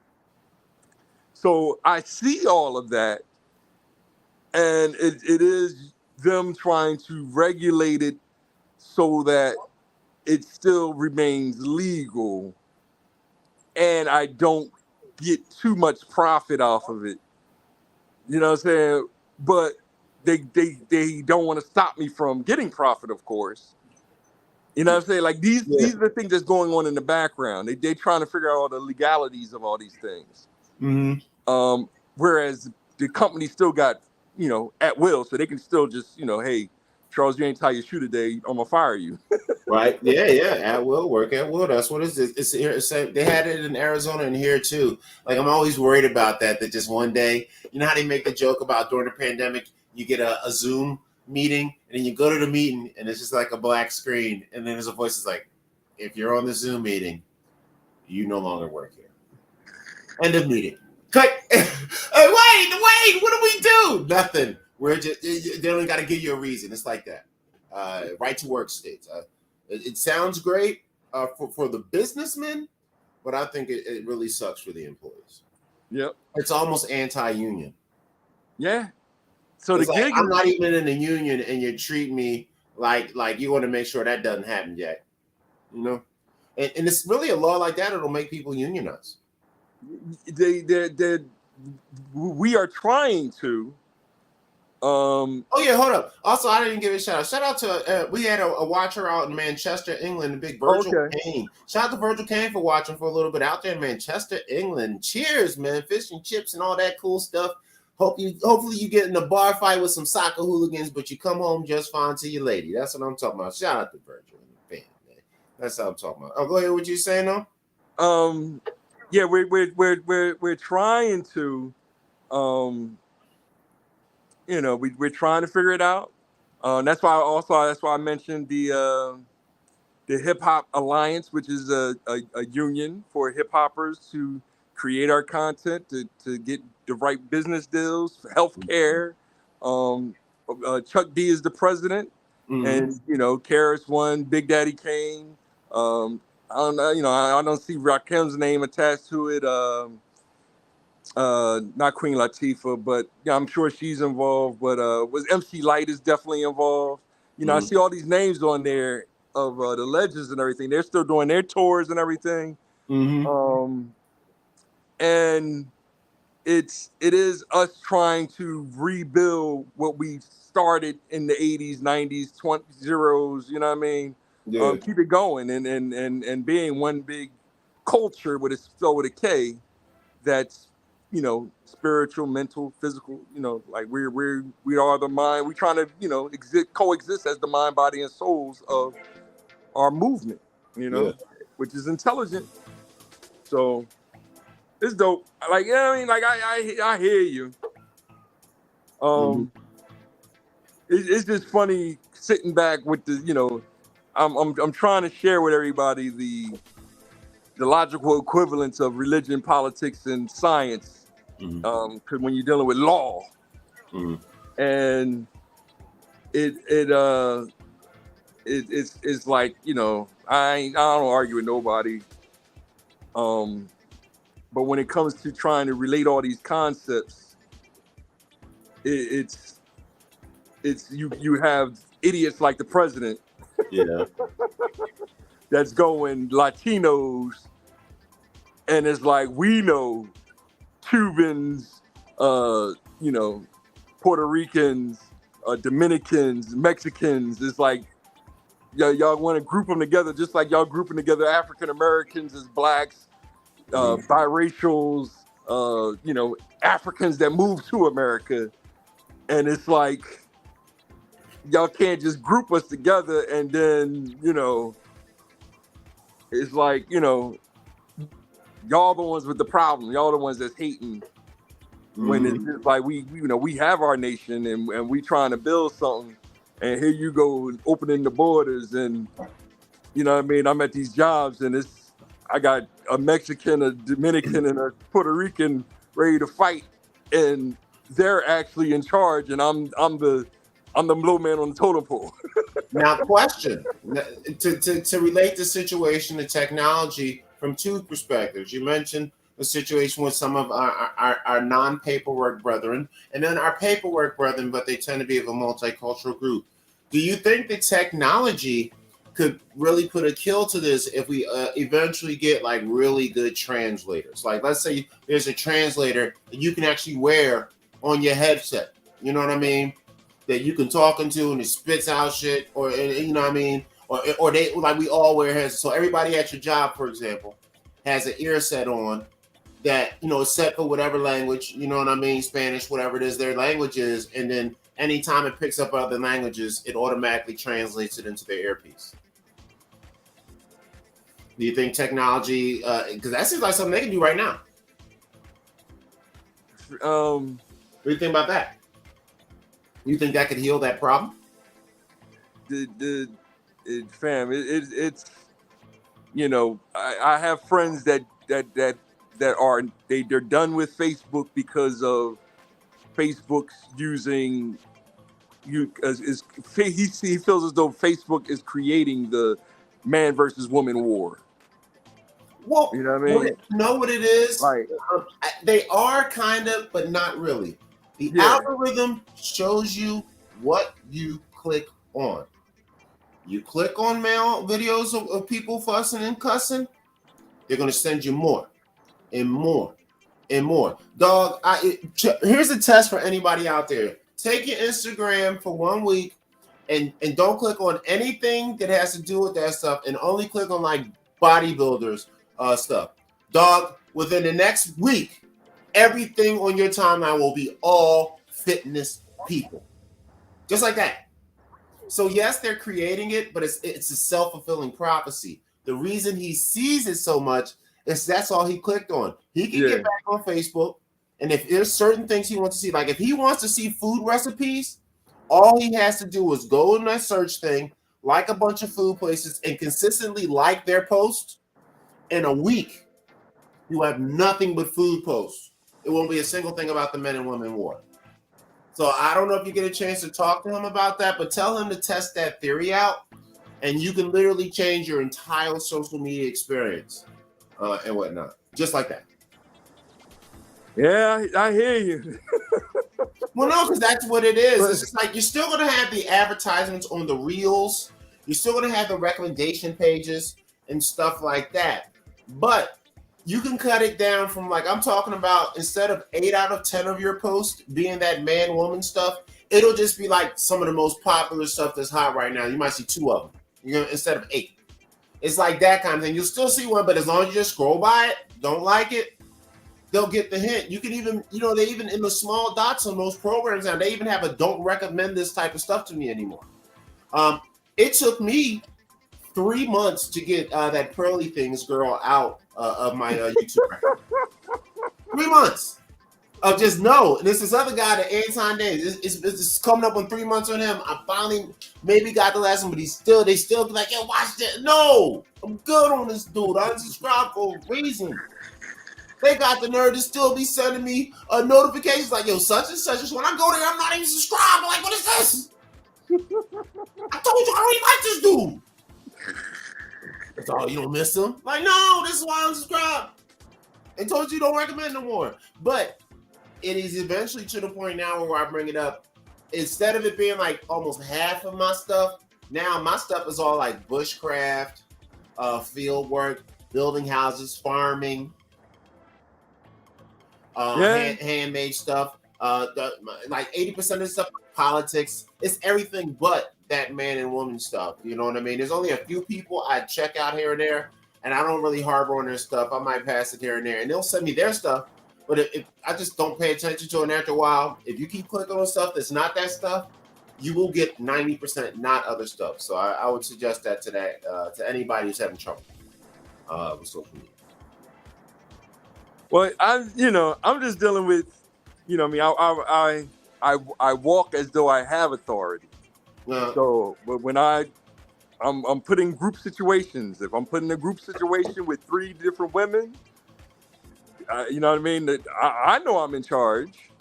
You know what I mean? They'll have a little conflict between the 3, but I know how to handle the situation. Yeah. You know what I mean? A lot of guys don't know how to handle the situation. Did you hear about that girl that just got arrested in Dubai for yelling at people? Nah. So this girl, she's a truck driver and influencer. So she does the truck driving, she videotapes her truck driving, and she's like a cute black girl. So of course she has a lot of viewers, right? So she's making good money from the truck driving and the YouTube. She went to Dubai recently. So she's down in Dubai, and she's in a car with somebody riding as a passenger in a rental car, and they get in an accident. And I guess she was so flustered from the accident, she must have dropped her ID and stuff in the actual car. So after the accident was over, they went back home. She realized she didn't have her stuff. She went back to the rental place, and she said, yo, I left my ID in your whip. And I don't know if there may have been an issue with the car from Jump Street where there was an insurance problem or something, or they were doing the classic third world country thing. Yeah, that'll be $50. What do you mean, $50 for you to hand me back my ID? Like, yeah, we got to go out to the, I don't know. You know what I mean? That's the rules. So they basically hit her with the basically, they're probably mad about the accident. She's up in there with green hair, looking like everything that they don't mess with, right? And so he starts getting with her because you know, foreign men, they don't play that. Hey, look here, woman, you going to pay the $95 or get out of my establishment, okay? He like hitting her with that, right? So she's, she does, because she thinks she's in America. She does what the women that we know do. Don't you be Yeah, they arrested her for yelling in public and took her passport, and she's in jail. Right now, people took a deeper look into the laws. It is illegal to curse. One of the guys I follow, O'Shea Duke Jackson, said he was just in Dubai, and he said when he first got there, he was just talking to like cursing in public, and his homie had to tell him, "Yo, chill on that, dog. They can give you a ticket and or arrest you and put you in jail for a year for cursing in public." So they don't play that. They don't play that talking back. If you act out of what they consider a ladylike way, they can literally arrest you and put you in jail for a year over it. And she's arrested and in jail right now. And there was like, and her mom is all down and the lawyer's like, man, that ain't right, that wrong in life. You can't just tell a woman that she can't yell at somebody like she would here. I said, well, she ain't here, Mr. Lawyer Man, Mr. Fat Neck Lawyer Man, allegedly, because I don't assault people. But I'm just saying, he was really filling up that suit. It was like, anyway, butthead logic. What can we do about it?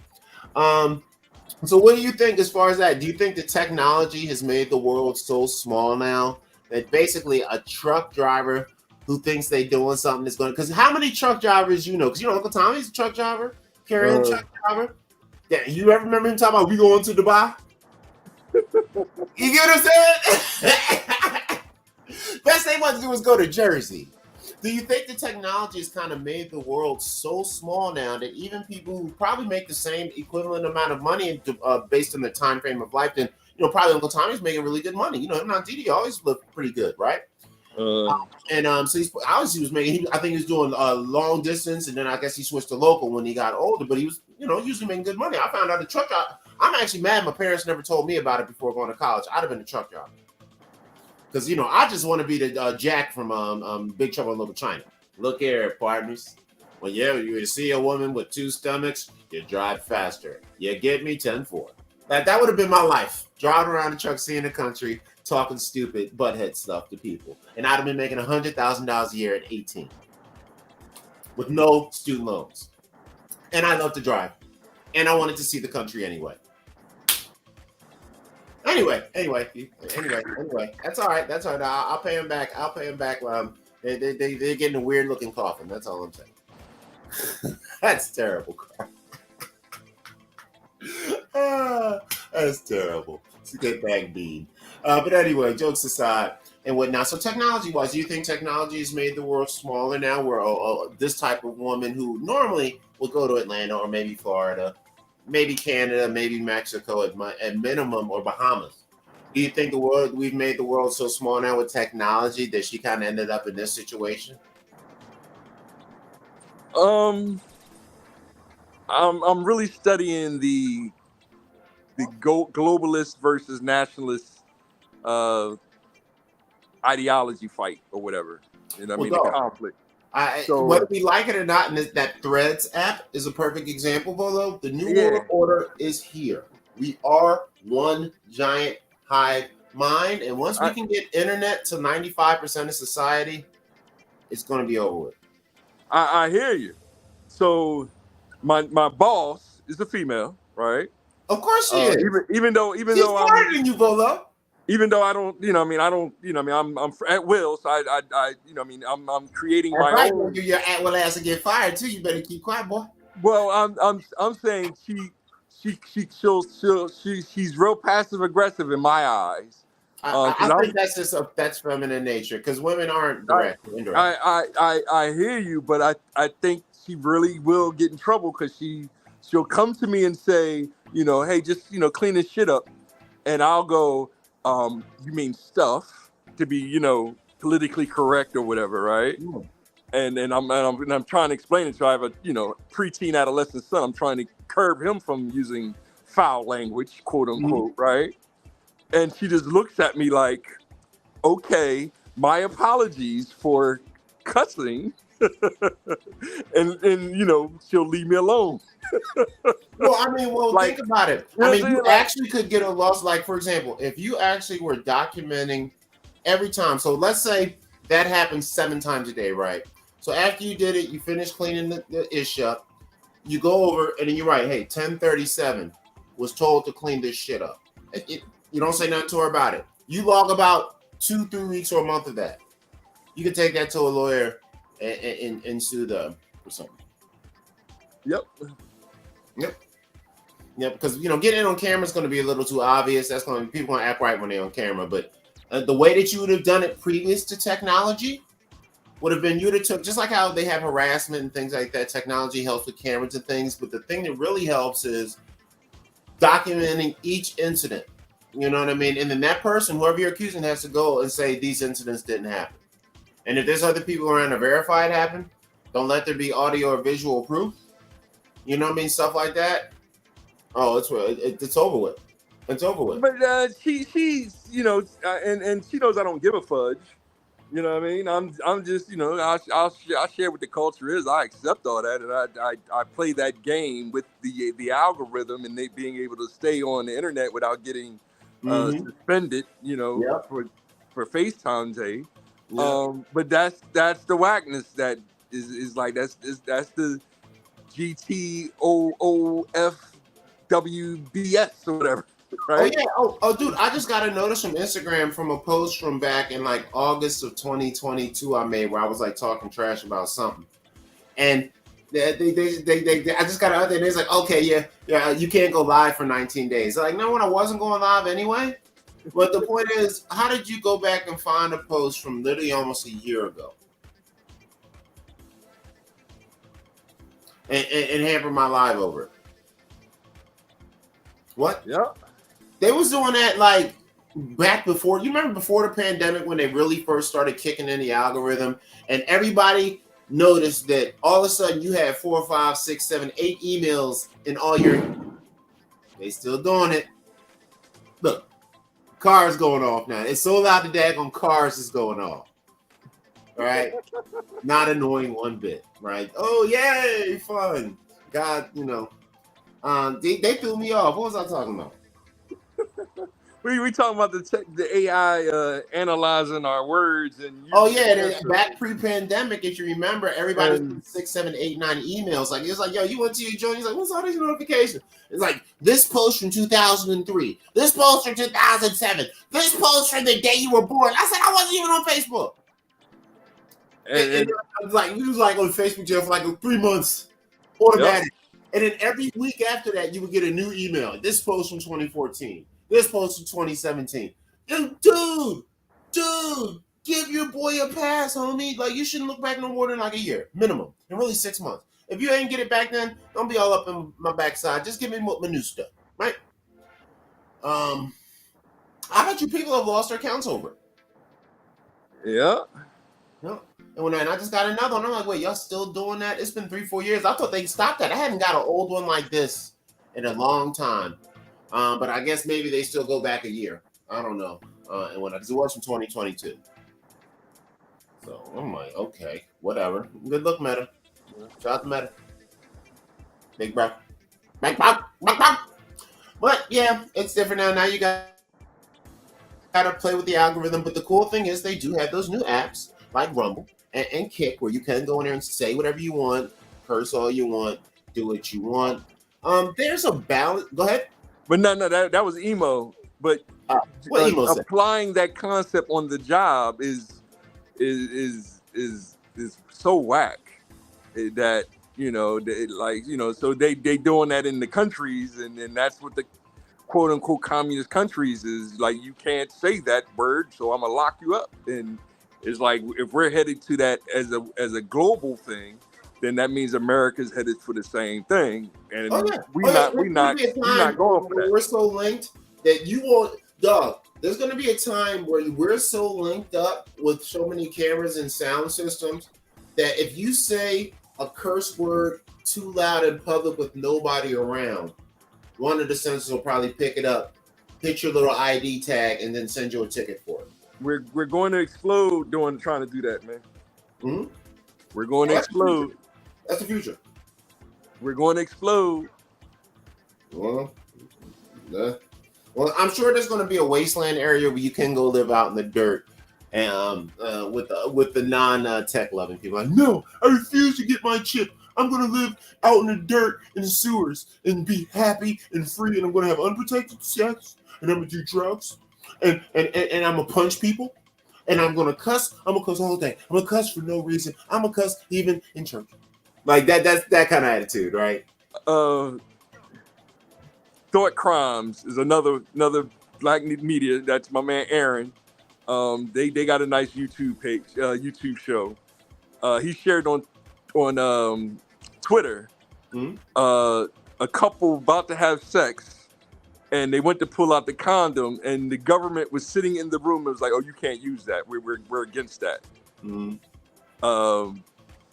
As if that will be the potential power of which side we don't know, but of course that's the they're trying to say that that's going to be the Republican side, of course, that you can't use contraceptives anymore. Like that's how powerful they're going to be with, Well, you're not there's allowed to use contraceptives.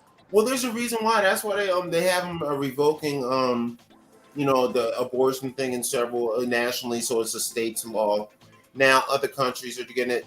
One of the things that a lot of people may not know is that in non-African American races, and ours are going down, but in non-African American, mostly non-people of heavy color groups, especially our European brethren, their birth rate has been going down consistently, and they're pretty much getting to a point of being a zero or losing. I think they might be in a negative right now. They're either like at zero or negative right now, where every time essentially a couple, a European person passes on, they're not being replaced. It's like every two Europeans die, one new baby.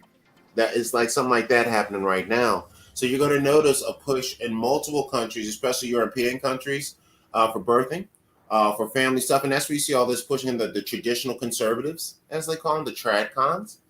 And yes, eventually it could get to that point because being that the borders are fairly open, we have a lot of my Latino cousins coming in, African Americans are here. Eventually, the numbers are going to start to feel so overwhelming because by 2040 or 2050, the whole country is going to be majority minority. And I'm sure come around 20, you think conservatives are tripping now?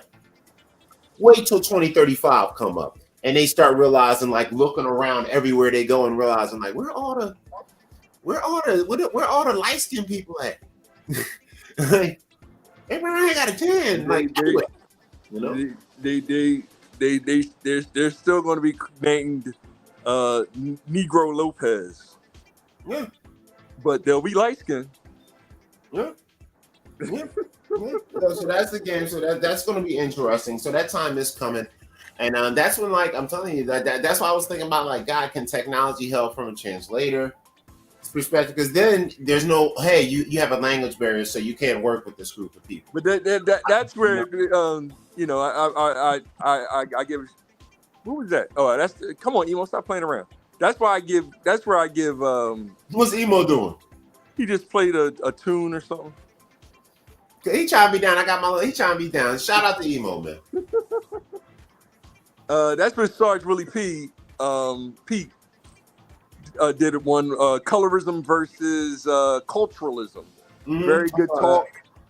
But he touches upon the 1% rule and how that is ambiguous. I'm trying to think of a good word, but it's kind of BS. Like in the end, the 1% white might still be light skinned in the mother. It might still be named Blanco. You know what I mean?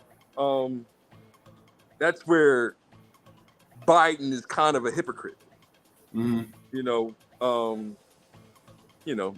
And it's them pointing at Trump, and Trump don't give a fuck if she's Spanish, Mexican, Italian, like, you know what I mean, like, you know what I'm saying, like. Well, I always try to tell people Donald Trump is a capitalist. He's not like a bigot, really, because dude, he's from New York. He's a liberal capitalist. That's what I say he is. Yeah, he's a bigot. He's a capitalist bigot, but he's not like a direct racist like people think. Like he hates certain colors. He hates broke people. Yeah, exactly. That's what Trump don't like. He don't like broke white people either. He called them names. He probably he probably be like, yeah, okay, no job, Brad. Get out of here. Hey, good money, LeBron. Get over here. Have sex with my daughter. I'm Donald Trump. You know, he don't care. He's going where the dough is, Jack. So that's, I think, why people like him. And he's not like really what he is. But that future you mentioned, it could potentially get like that, especially once we start having the glasses that record our day and we're like tapped in and we got the chips. You know, they're no longer in our debit card. They're in our arm. You know, that kind of thing. Yeah, that's crazy. But we have accepted, you know, the 10-to-1 ideology that I was talking about earlier. Even when I'm just dealing with small numbers of, you know, being in a group of 3 women, or when I'm dealing with a group of, you know, 3 other men, it's 4 of us, and it's like, all right, cool, we all know what to do, let's get it done. I still, and within conversations of the just 4 men, you know, 2 out of the 4 men is going to reveal that, hey, once we get this cash, I'm gonna betray y'all. Yeah. Basically. A good percentage is they're gonna tell you. They'll tell you that I'm gonna betray. I'm gonna betray you. I'm gonna try to get all the women, all the cash, and yeah, because I'm not good at sharing. Yeah. That is it. No. Yeah, well, how I suppose to know. So that's that. Any other tech topics on your mind there? Well, the tech, I mean, you know, me and the boy been having a great time. I had him for the past, you know, he came back Friday and we spent the weekend together. So we've been playing a lot of Pokemon. And Pokemon is dope because, you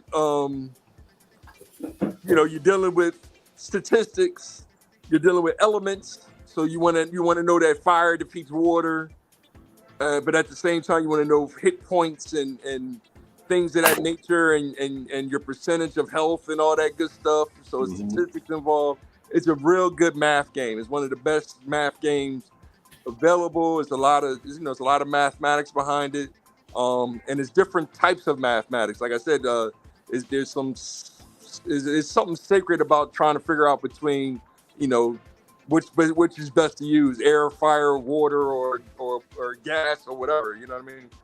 Earth, or, you know, whatever the different elements of light and dark and stuff. So his little duck evolved all the way up to its highest form, and it turned into a dancer. So we called Wabi. Yeah. And Wabi broke down Final Fantasy 11 to him on a dancer in Final Fantasy 11 is like one of the best jobs that you can build up to. So, you know, now Wabi's all excited because now he's relating, you know, his dancer and how the dancer can use is kind of a pseudo magic, but it's more physical, and Boom is trying to explain how his duck turned into a dancer that uses water so it can heal itself and do some damage. You know, it's a fighter. Dancers are fighters. Yeah, like the capoeira stuff. Yeah, so it's more physical than magical, but you can add magical elements, and that magical element is usually a healing aspect. That way I can keep fighting and healing myself, you know, while I fight you, kind of a thing, which is dope.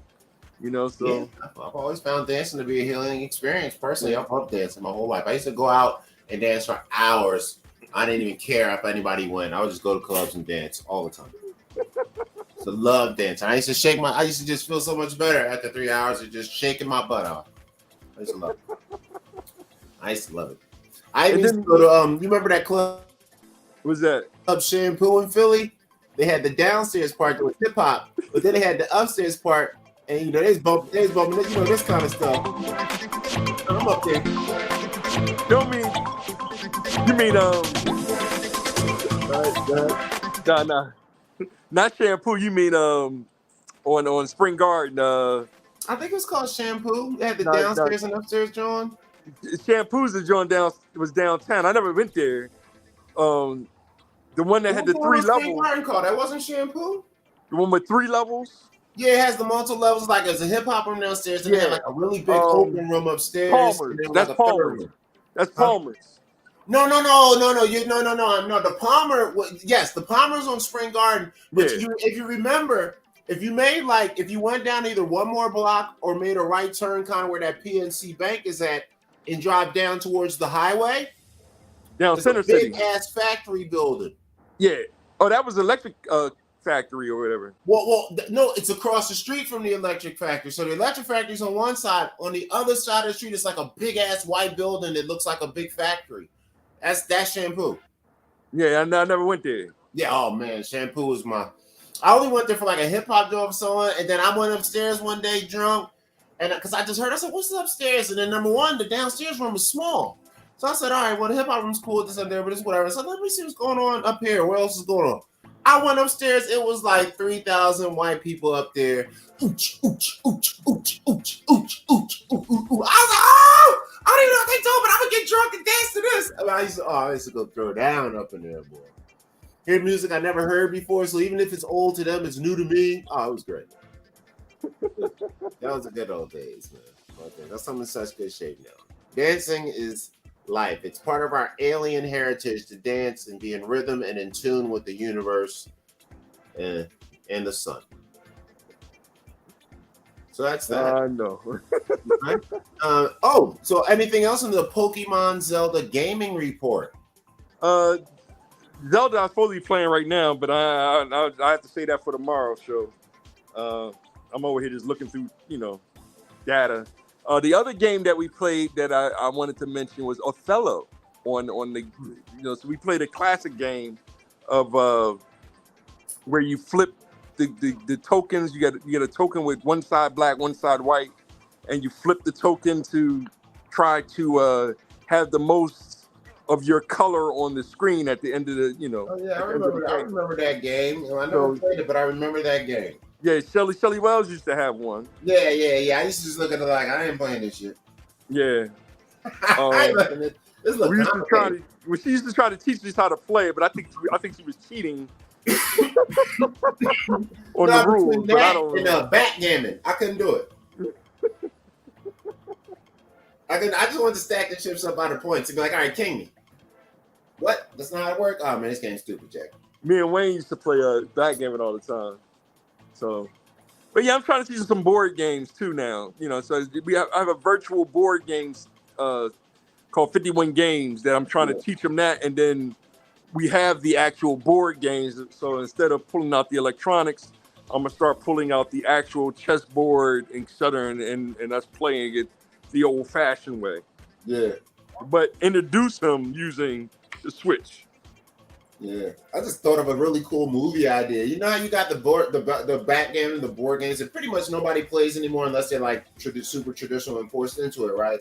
I was like, dang, that would be a good, dope movie since most of the kids don't really know about Othello, backgammon, some of the other games. You could make a movie like an apocalypse movie where the end of the world or universe comes, and the tournament is like this universal board game tournament, because if nobody has technology, every planet in the galaxy, technology or not, would probably have games and board games. So you could theoretically be in a competition where you, like the only kid in your neighborhood, used to get teased about playing board games. You would get clowned. And then now it's time to save the universe and you're like the new hero. And then you get to play like this great movie concept of board games and backgammon. And it would put kids on to how important board games are. Yeah. Yeah, it's good. We mentioned, can take that, steal that. we mentioned war games, and that one was solved by playing, telling the computer to try to teach the computer how to play tic-tac-toe. Yeah. And that was one of the first quote unquote video games, was big tic-tac-toe back in 1940 or whatever it was. Yeah. It was like tic-tac-toe in the night. Then it was Pong. Yeah. Was like the first game, I guess. It was over after that. So we had to come back to relating it to, technology. I suppose no. No, that's what it is. Any other games you are dabbling in at this time? I have on my phone. I'm playing NBA 2K. How does that work? Is it just like touchscreen, or you move the screen, or I have a controller. I have an Xbox controller, so I use my phone as it's a little, screen. switch. Yeah, it's a little screen, and I can play a little game and stuff like that. Oh, and so you still got the controller. Yeah, I have a controller. I have an Xbox. My phone, Xbox controller hooks up to my phone. Oh, okay, so what you got? You got one of those ones like the Ocean Gate dude had, one of the Logitech little $50 joints. You drop it twice, it breaks. Wait, you talking about my controller? Yeah. No, it's a 360 controller. Oh, that's what. So it's actually high quality. Yeah, it's high quality. Okay, I can play. Because I looked up the controller that whole boy had, and I seen it. It was $50-something, which is the approximate price of the ones I pay for. So I'm gonna. But if you watch the video, I gotta talk about this. This is a technology thing. This Ocean Gate guy, he really rubs my balls wrong, man. So I was watching an interview where he was talking to the guy, and he has the controller. Let me get this controller to simulate.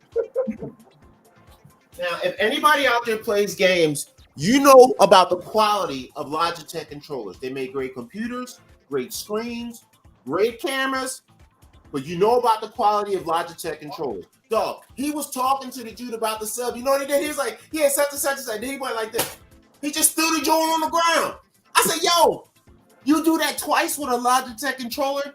That's probably why there was a report of y'all spinning in a circle for an hour and a half stuck. Because the daggone controller joystick is cheap. It even got weak, bad touch sensors. The touch sensors is way off. I can't even fish in Red Dead Redemption with one of these cheap controllers. It probably got stuck. That's why they was going in and saying, oh, I don't know what's wrong. Your cheap controller was broken.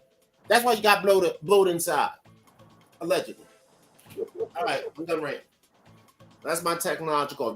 Please, it's okay to use a gaming controller, but make either a custom-made one or get a government quality one, but get one that you can throw out of an airplane and it will walk back up and get inside and dry.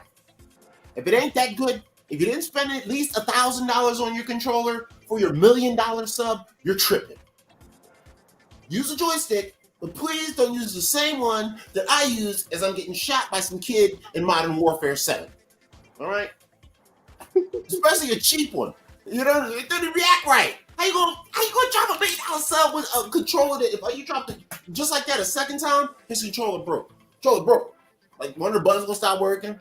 Start button gonna act funny. He gonna hear something rattling around on the inside. Oh, those Logitech controllers are so cheap.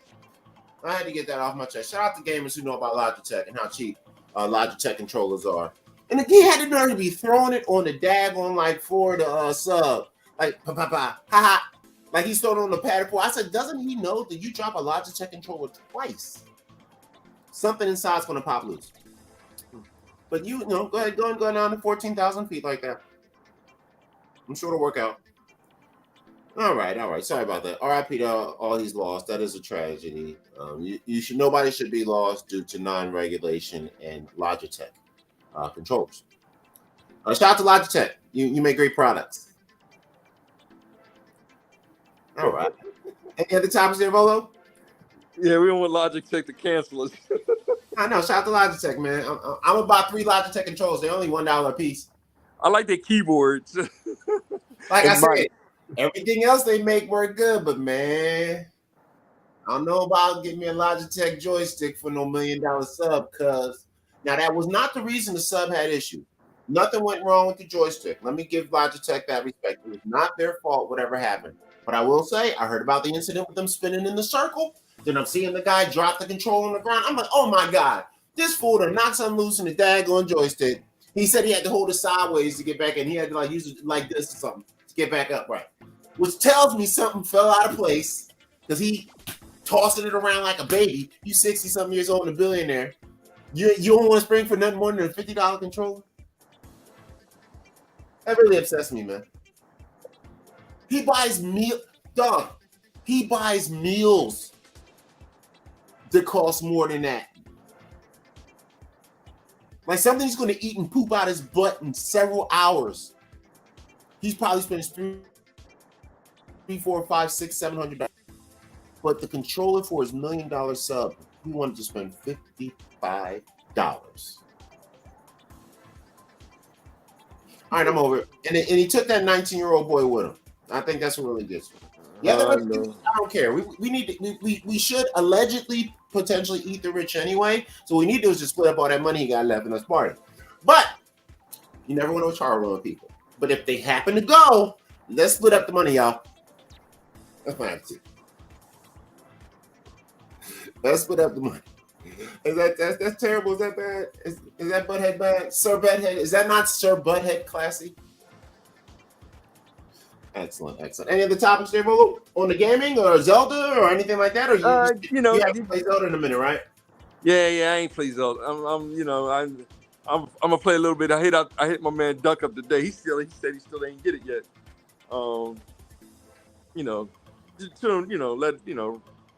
Well, I know it's a popular game because I see some of the people that I'm even Facebook friends with posting. It's a piece of art, man. But I need to play Breath of the Wild. I need to go back to the original one because I never maxed that one out. So I have all the DLC and everything, but once I beat it, I'll play a little bit, but I ain't really maxed it out. But I need to play it to practice my mental fighting game.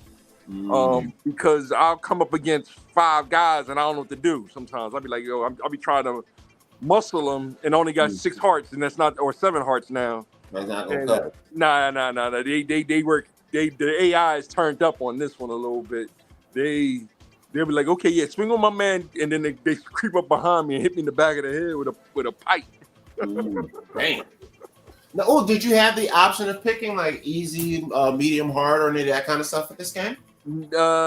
Once you beat it, then hard mode might open up. That's how they do it. So they start you off easy on purpose. It's not easy. It is what it is. Some 10-year-old kid didn't beat the game already, Volo. Yeah, they could, but some can't. He got a waterhead. He got big feet and a waterhead. He didn't beat the game. You know what I mean? Ain't that hard? Yeah. You know. I used to think games were hard until especially once I got older and I started to meet younger people that played, and they were like savants. I was like, yo, was I this ill? Like, I can't even think like this anymore. You know what I mean? And I don't have the time. When I was a kid, I had all day to figure out every little idiosyncrasy. When you're an adult, it's like you do it on vacation or your chill time or when you're half tired. It's kind of like, it's more like for the sake of playing rather than the sake of domination. Mm-hmm. Yeah, that's it's a thing of art, man. I'll load it up. I might load it up before I go to bed and just stand there and look at it, and maybe go grab a couple fish, save them to cook tomorrow, and go right to sleep. Yeah, I like it, man. I used to do that. I used to do that with this game, Red Dead Redemption. I used to do that with all the GTAs, Grand Theft Autos, and whatnot. I would go out and just kind of like, sometimes I'll just sit there for 2 hours and I wouldn't do any mission. I would just go out and get cars, and they still cutting up. The Red Dead Redemption, my thing is to go sit down, play some poker. I play poker in between every mission. That's like mandatory. Like, because I'm like, yo, in real life, if I was just out for 3 days fighting and shooting with people, the first thing I would want to do after I got paid and done was come back, take a shower, get a little hand job from old girl in the tub, and play some damn cards. and take a shot maybe and play some cards and then give me some food. Because in real life, that's what I would do. I would not just hop right back out and go to the next one.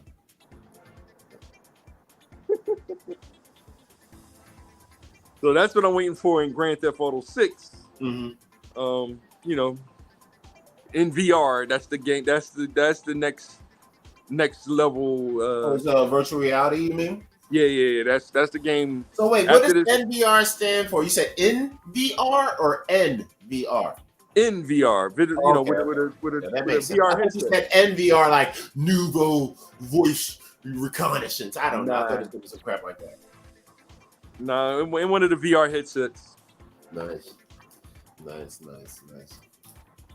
Yeah, I want one, but I can't really do the VR thing until we're full on Ready Player One. Like, I need the bodysuit, I need the treadmill, I need the 4-way treadmill, I need the bodysuit with the feeling pads. I need the sensor on my ding so I can go to X videos too while I'm in there. I need all that. Lawnmower man. Yeah, I need the full thing because I need to be able to, because it is real to me. I guess my suspension of disbelief, I guess is why I like roller coasters. For example, how some people just have this crazy fear of maybe cars, speeding, roller coasters, things like that, right? Just this irrational fear, right? The fact is, you're probably safer in the world than anything when you're strapped into that chair. Number one, it's a $50 million lawsuit if you get hurt. Number two, They make sure these machines run all day, every day. They won't even turn this machine on if they think something is wrong. You know what I mean? It's like, yo, such and such is shut down for the day. It's like they act like, dude, it's just like, nah, don't worry about it. No. If something, so it's just like, well, what is your irrational fear about? And I was just thinking about it. I was just like, I don't know if it's a lack of control or what, but there's something going on there with people where it's like they got this real irrational fear where there's no real need to have them. So, what was we talking about too? Because I got a little off. I'm trying to think what you got me thinking about the picture show. Well, share with me, you, Kizzy, and Melissa. Mm-hmm. Because I was writing to my mom today, and I showed it to her, and she was like, was that the Great Adventure trip? And I think it was. I think that was the day we went to Great Adventure together. Mm-hmm. And my memory of that was us driving home, and I was trying to put you down with Nature the Threat. Oh yeah. And that's also what that's what I was saying. The suspension of disbelief for the VR situation. Roller coasters, I can suspend the fact that I'm going 110 miles an hour with a piece of string around my chest because I know it's not going with, right? Other people are like losing their mind, like they literally think they're gonna fall out and get hurt. Like, no, dude, it's not coming off the tracks. We're not gonna crash into anything. Nothing's gonna happen to you. No matter what this thing does, you're gonna get off this thing alive and healthy and unable to sue somebody.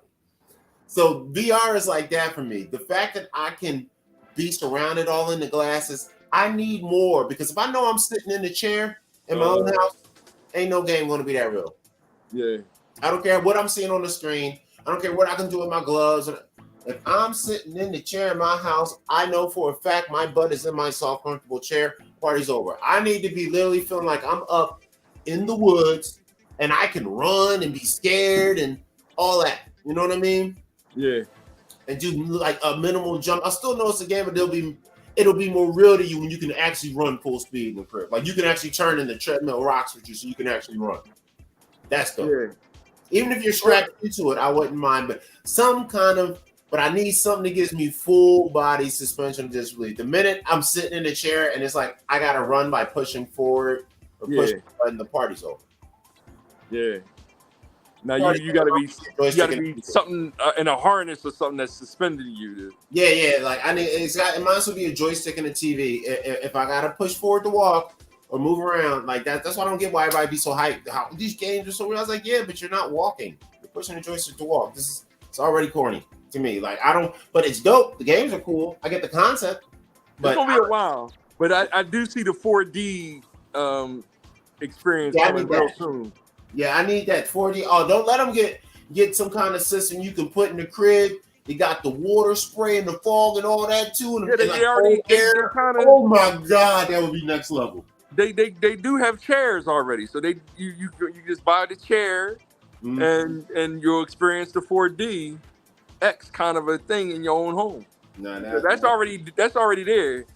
Yeah, that's some silver spoon stuff right there. Yeah. It's putting your whole body where you have to actually physically kind of run to be in this 3D world.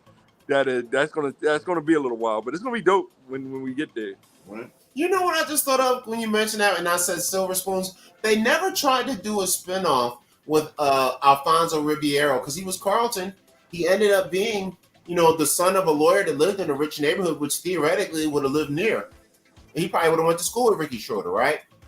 In the theory of the Fresh Prince, I said, why didn't they never bring a Fresh Prince episode and like y'all got an old friend that I used to live next to, I grew up next to, he's a move, and then like Ricky Schroeder comes back, That would be dope. That would be dope where he moves out and he gets a roommate with his best friend from his childhood, and his roommate is Ricky Schroeder, and there's a show about Carlton and Ricky Schroeder. Ricky Schroeder's like a rich scumbag, and Carlton, of course, is Carlton. Why did they never do that? Will Smith, get on it. Never mind, actually, Will Smith, I don't like it. I take that back. Don't use my idea. Just had to let Will Smith know what it is. Excellent. Any other VR situation? They got the new VR stuff coming out. What else are you talking about?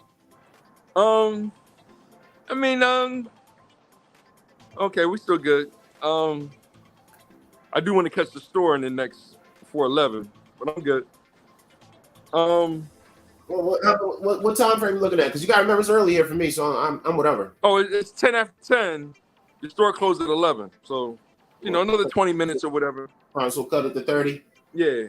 Cool. So all right, cool. So we'll wait. Any other topics or anything? Tech topics that you want to talk about? Any other gaming reports or tech topics? Well, we the tech lord is what's the name? Did you have a?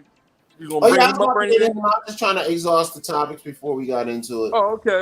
I'm gonna do that. Hardware and software. Yeah, I guess we can. Give it. Is there a because you're doing the hardware software thing? Did you have any new relations for your? Because you have to. We're going to keep this working theory going. So we got the hardware, software. Is there any kind of thing, technological philosophy we need to hear today? Well, I think I'm still repeating the same idea of hardware being repetition physical is the mother of and skill. software being mental. I did reintroduce the concept of the abacus being one of the first hardware computers, and the mental side is you actually doing the sliding of the thing of the beads or whatever you're doing to measure the mental mathematics that you're trying to use for it. The other one that I was reminded of was Morse code. Typing in, the dot or the length and the smaller dots and using them as letters to talk to someone to decode on another side or from a distance away what they use during wartime in order to, like a quick telephone, to transfer data as words using what's called Morse code is one of the earliest forms of computing, should I say? Just ideas behind that and the difference between that being the physical hardware and the mental aspect of converting it into a code such that what you get on the other end is computing. Right. Right. And there you go. And that's how you raise a child. Pretty much, right? All right, so let's check out our Tech Lord of the Week.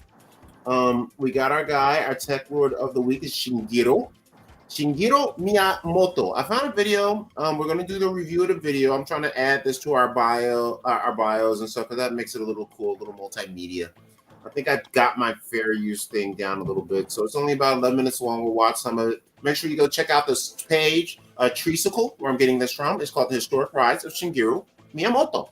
And let's hear about this and watch this video and do some critical commentary and comedy and educational purposes. And let's learn about Shigeru. StreamYards is always pumping their stuff. They stay pumping their stuff. They stay pumping their stuff, boy. Man. Woo. Thank God StreamYards isn't crack because everybody be smoking. Jesus Christ. All right, let's see what we got here. The landscape of gaming. He's the creator of some of the most critically acclaimed and best-selling franchises in existence, and yet that wasn't always the case. In fact, Miyamoto's first choice wasn't to have a career in video games. He wanted to be a manga artist. That's right, a manga artist. Miyamoto is a full-fledged weeaboomer. You heard it here first, people. If you've ever wondered how this juggernaut of video game history came to be, where his ideas came from, or how life can take you on a path that you least expected, then sit back and listen to the story of how a man completely unversed in... Dog, they have leveled up the fireworks. It's every 10 minutes now. It is every 10 minutes. It's like, you know what it is? It's like the kids got out of church. It's like, Mommy, can I put up something? She's like, you was good in church today. Go ahead and blow up half the neighborhood. It's starting to get a little dark out there.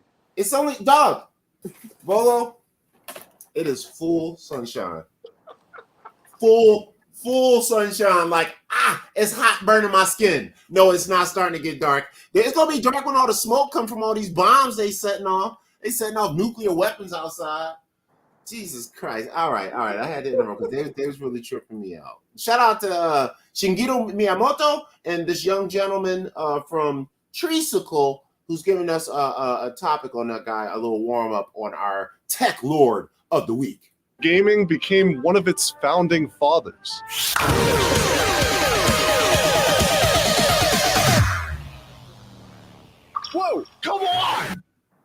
I've always had an interest in the beginning of great things, and great people are no exception to that.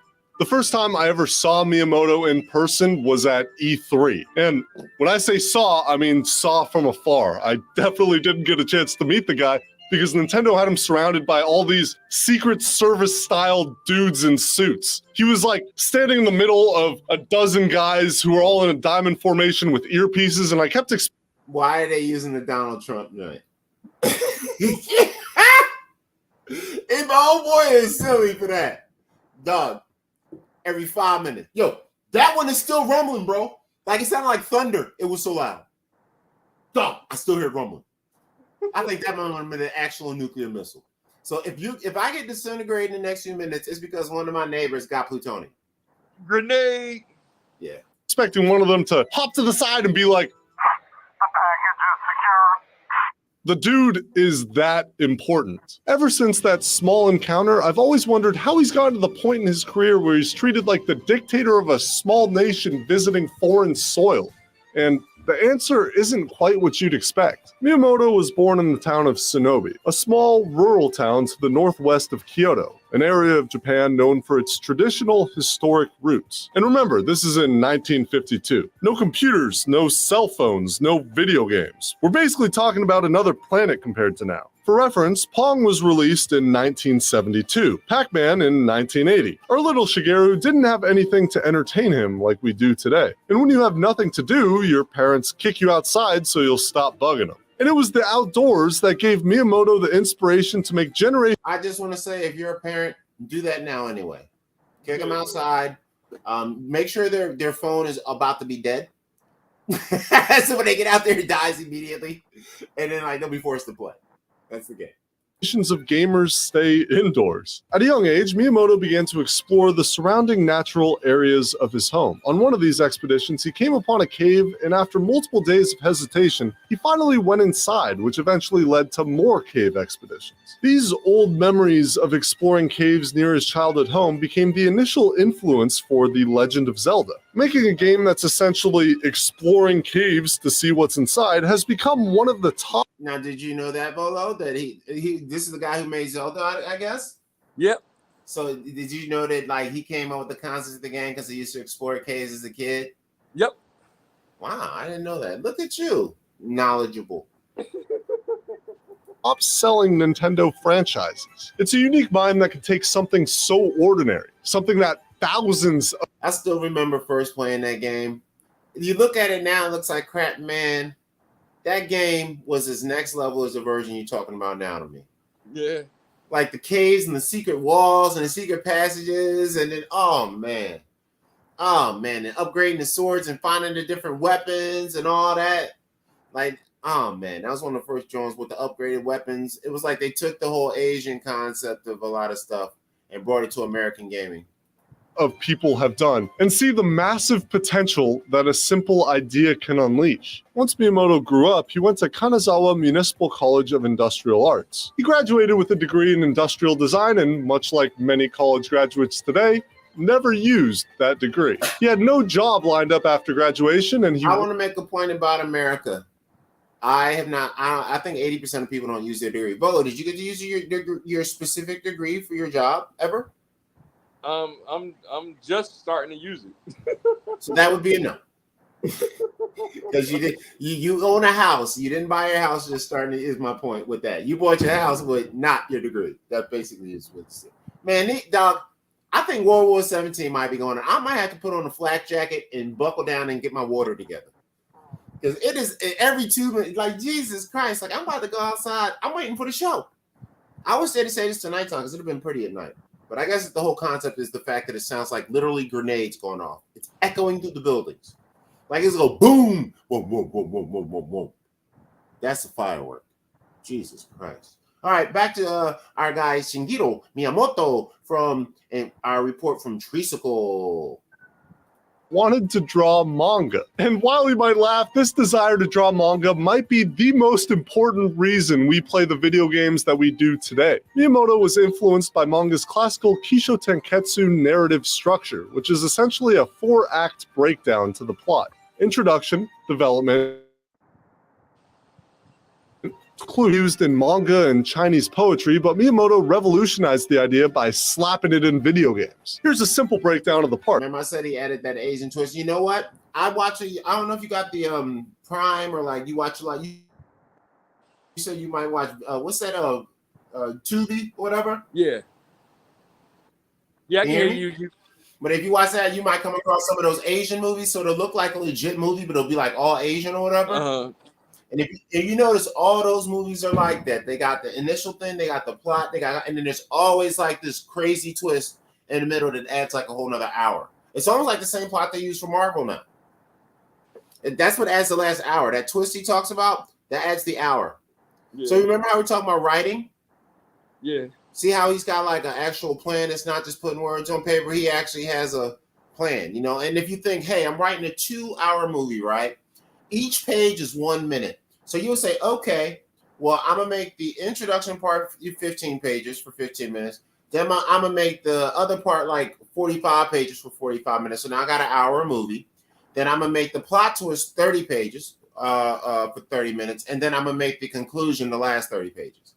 So at least you kind of know when you start, you kind of know, hey, I need to kind of wrap what I'm doing up here in the next 6 pages. You know, shit like that.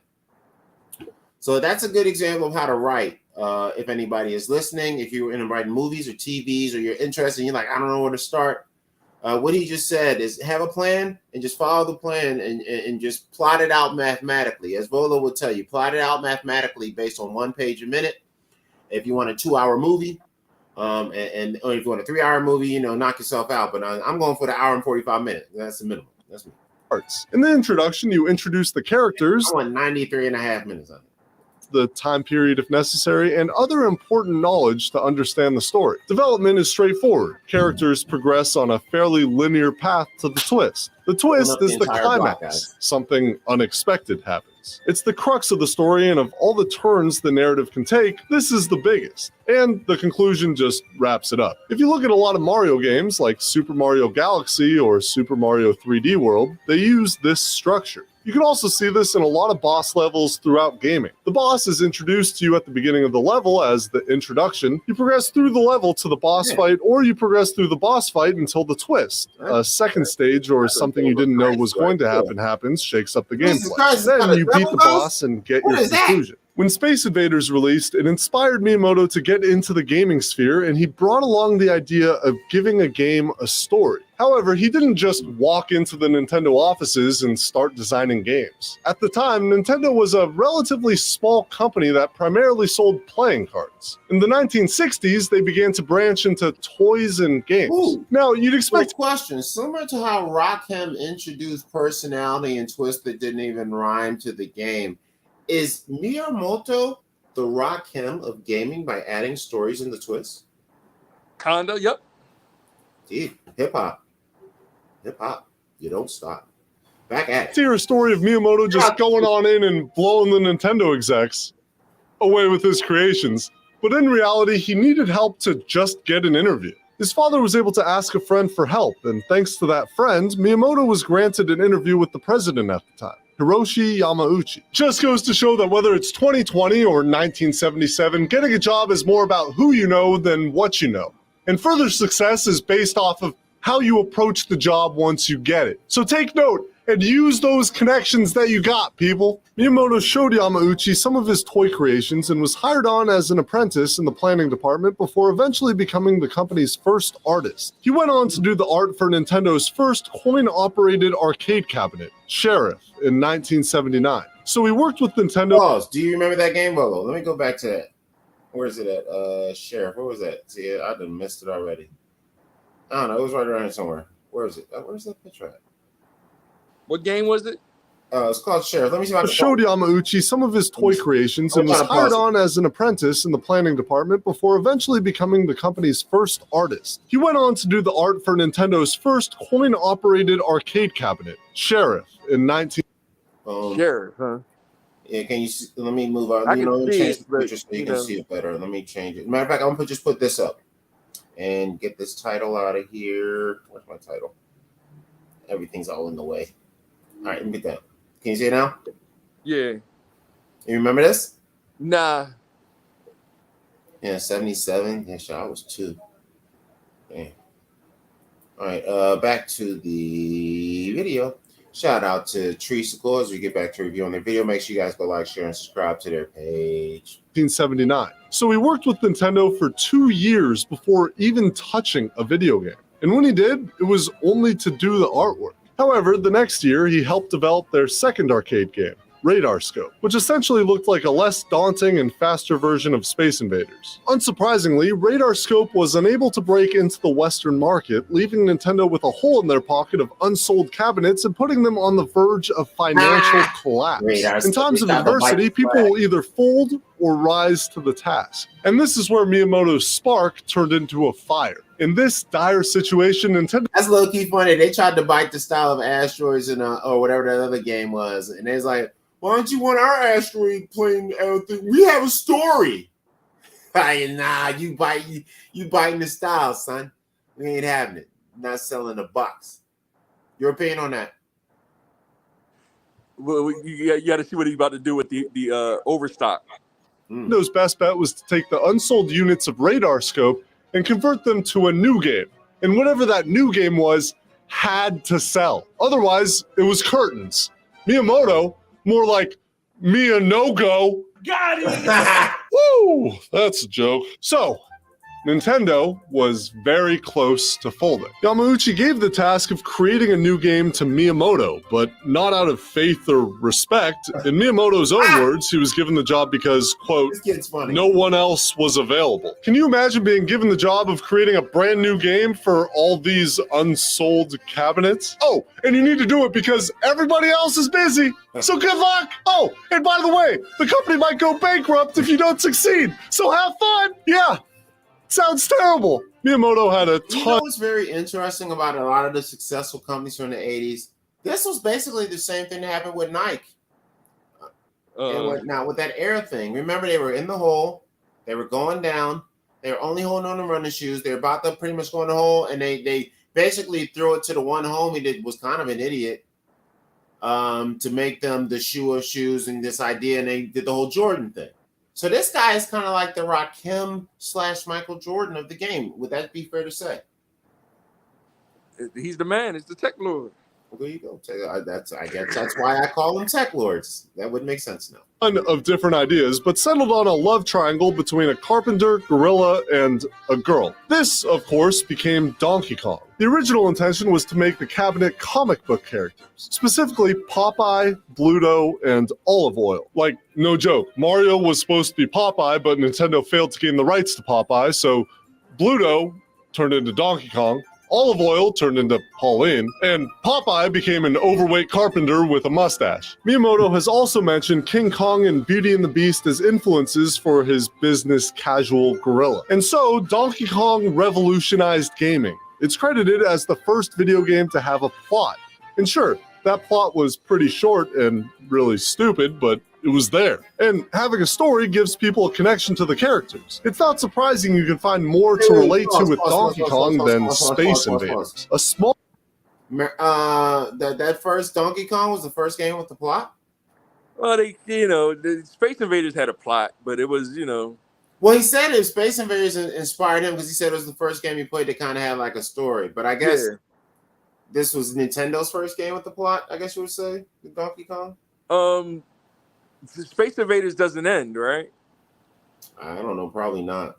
Yeah, Donkey Kong ends every 4 boards or 3 levels. Like you end up with them kissing or having a heart. Yeah, there's there's a finality to it. Yeah. Space Invaders is like Tetris, it just gets faster. Yeah. Same with Pac-Man. Pac-Man, it keeps going, there's no die, basically. Yeah. You got cutscenes, but it just goes on forever. Yeah. All story is better than nothing. Donkey Kong's success led to Miyamoto working on Donkey Kong. What'd you say? And that was actually Miss Pac-Man that had the cutscenes or whatever. Oh yeah, there you go. Jr. and Donkey Kong 3, both maintaining the idea of small plots within the games, which ultimately led into the birth of the Mario Brothers. Miyamoto reworked Jumpman into Mario, made his green-colored twin brother Luigi, gave them a New York sewer setting, and boom! Mario Bros. Was born, which has now been released on more than a dozen platforms. These arcade cabinets really put Miyamoto on the map as a game designer. He couldn't do the actual development himself, but his ideas were working, and they'd continue to work even more in the home market. When the family computer and NES released, Miyamoto made the two arguably most influential titles in all of gaming: Super Mario Bros. And The Legend of Zelda. In both games, Miyamoto focused more on gameplay and story than high scores, something extremely new considering the previous gaming era was dominated by arcade machines. But Miyamoto created the two paths we see games take: linear and non-linear. Mario is obviously a linear side-scrolling platformer. Legend of Zelda is non-linear, forcing the player to think through puzzles and explore. With Zelda, no one had ever seen a world so massive in a video game at the time. It was an eye-opening experience of what games could become, and every non-linear game to date can trace its origins back to The Legend of Zelda. And Zelda was realized by Miyamoto's childhood of exploring outdoors. To quote him, "When I traveled around the country without a map, trying to find my way, stumbling on amazing things as I went, I realized how it felt to go on an adventure like this." They say we learn from experience, and the proof is in the gaming pudding. Oh, I could continue and talk for days about Miyamoto's work on 3D games for the N64 and how Super Mario 64 and Ocarina of Time both revolutionized gaming yet again, how he guided the design of the SNES and N64 controllers, went on to produce the GameCube's launch title, Luigi's Mansion. Now that one that they were just showing, Something of Time, is that the recent one or an older one? That's the older one. Okay. And more, but in terms of his rise, it was cemented in stone when the home console market began. If it wasn't for him, it's possible that arcades may still be a lot more relevant today. His ideas for stories in games revolutionized the idea of what a game could be. That would be funny, a whole movie about how the arcade guys want to take him out because he's ruining their careers. Hilarious. At home, you aren't constrained by time limits or money or some pissed off dude standing behind you waiting for his turn. You can spend 120 hours playing Xenoblade at your leisure if you wanted to. It's just something an arcade can't give you. Not only that, but the man paved the way for future visionaries like Hideo Kojima to further bridge the gap between video games and other entertainment like movies and novels. Miyamoto is still a lead designer and producer at Nintendo, as well as one of Nintendo's representative directors. And it all began not just from a desire to create, but to create something completely different. I see Miyamoto's story as not just a success story, but one that takes aspects of something you love, in this case, the stories of manga, and introduces them to a new medium, video games, that didn't have them before. Bringing stories into games is perhaps the largest legacy anyone could ever leave. And it's all thanks to one man who spent his life exploring and wanted to make manga art. None of us know where we're going to end up in life, but if you can take anything from Miyamoto's story, it's that the things you enjoy can be relevant in any field if you're willing to think outside the box. But seriously, can you imagine if Donkey Kong became a Popeye game? The entire gaming landscape would have changed. There's an alternate dimension out there where we have Popeye 64 and Paper Popeye. But in this dimension, make sure to check out our Nintendo playlists where you'll be sure to learn something new about Mario and everything Nintendo. Thanks for watching this deep dive into a gaming legend. My name is Ryan from Treesicle, and I'll see you all next time.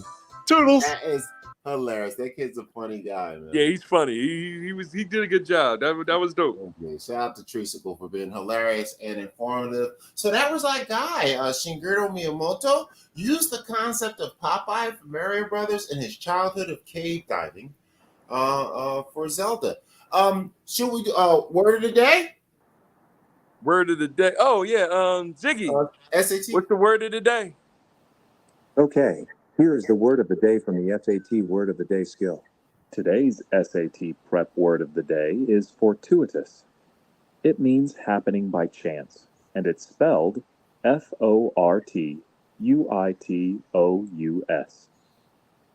Here's how you use fortuitous in a sentence. It was a fortuitous coincidence that led him to meet the love of his life. Oh my God. If you're enjoying your SAT Word of the Day, check out our high-scoring Scrabble and Words with Friends Word of the Day skill. Just ask Alexa to open Scrabble Word of the Day for help beating your word game competition. Yes. My sentence for this is: last night I was not fortuitous enough to come across a large woman with low self-esteem to spend some time with me. So that was that. At least my knees don't hurt. That's a good thing. All right. So what is it? Slang word of the day. Ziggy enables slang word of the day. Okay, here's slang word of the day. Today's slang word of the day is turnt. It means being really excited for an upcoming event, or you're having fun because you're drunk. Here's how you use turnt in a sentence. The Beyonce concert is going to be turnt tonight. Enjoying your slang word of the day from your dictionary? Please leave us a review in the Alexa app. Oh my God. Okay. So I'll be turned during this show. Bam. That's my sentence. So that's it. Joel's got to go to the store. He's got to get out of here. Why don't you give him some final words? The Miyamoto was a good one. I think it just came to me.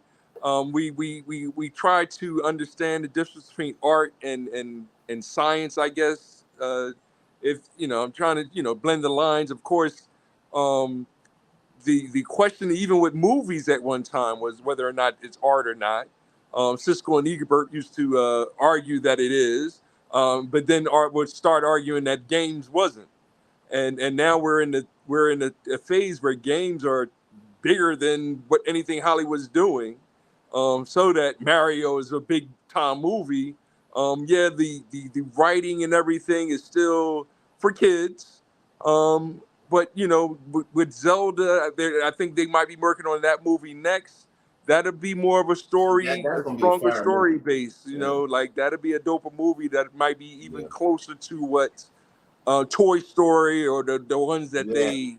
Yeah, something that can actually go on forever, kind of thing. Like Mario has its limits and whatnot, but Zelda, there's no limits for Zelda.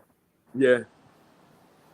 There it is. Yeah, And but I'm then ready it's for all that from Mario him Part playing. 2, when the Yoshis are going to probably eat New York. and all that storytelling coming from him being a little kid playing in caves near his house. Yeah. And he said he got the idea to put stories in games from the game the Space Invaders. Yeah, because it had a somewhat of a story to it. So that's pretty cool. Excellent. So that's it. Maybe we got a show tomorrow for everybody. It's called Noodle Free Mondays. On Wednesdays, we have the My Part of Town podcast. And eventually, I'm going to be trying to do a show on Sundays called The Jesus Show. Or Red Pill Films, because I'm trying to master this, what I'm doing with the sharing fair use stuff. And I haven't gotten any hit-ups from YouTube lately. I've been showing a lot of stuff. But so I think if I use the video credit thing, I comment what I want to do is, but I don't know. I want to do kind of a red pill thing where I look at it and I kind of point out the feministic aspects of the movie. Like, look at this dude getting ran over by his mom, like that shit. So what I want to do is I was going to send YouTube an email because how YouTube has free movies. I was going to send an email and say, hey, I want to see if it's okay if I use that page since it's their page anyway. Review movies from that free page. And then make it like a red pill assessment of how they kind of feminize in movies. So we'll think about that. Anyway, we are out of here. Remember, love is good, life is better, and do something to make yourself last forever. Anything else you want to say, Volo? I'm all good. I'll see y'all again tomorrow. All right, man. Peace out, God. Have a good one.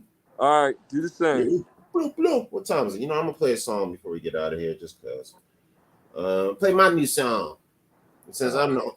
Play my song. Since I'm no. Yeah. We do politics over punani. We do education over ecstasy. We do literacy over linguistic ability. N-A-T-U-R-A-L with a get it ass green and no plastic everywhere. A natural girl, a natural girl, a natural girl, a natural girl. N-A-T-U-R-A-L with a get it ass green and no plastic everywhere. A natural girl, a natural girl, a natural girl, a natural girl. Hey. From the skinny to the a biggie. Ain't no plastic in the body. Keep that trash away from kitty. Like my ladies green the way that nature made them. Curly hair the nation, chocolate preferentation. We like the ladies, litty flavored Baskin Robbins, skinny waistin'. Don't get it wrong, we even take them yellow, brown, Caucasian. Patron Dr. Umar, ain't no bunny hopping. Too far. The natural queens coming all sizes, dropping stars. Natural, wanna get it as clean and no plastic everywhere. A natural girl, a natural girl, a natural girl, a natural girl. Natural, wanna get it as clean and no plastic everywhere. A natural girl, a natural girl, a natural It's going down. Black Trump in the house. Body parts soft, clean, jean pillows popping. Tasty water flows, nappy heads steady rocking. Where your man at? Well, I'm here now. All that fear chat, it ain't here now. Protection in the building, family beat the drilling. Cooking for the kids and get me piece of bacon dealing. My trusted counsel when I get my piece of bacon building. Keep the family diet clean. I need a natural, wanna get it as clean and no plastic everywhere. A natural girl, a natural girl, a natural girl, a natural girl. Natural, wanna get it as clean and no plastic everywhere. A natural girl, a natural girl, a natural girl, a natural girl. Hey, we do murder over money, and we do righteousness over your activity. I need a natural girl. A Big Papa Africa.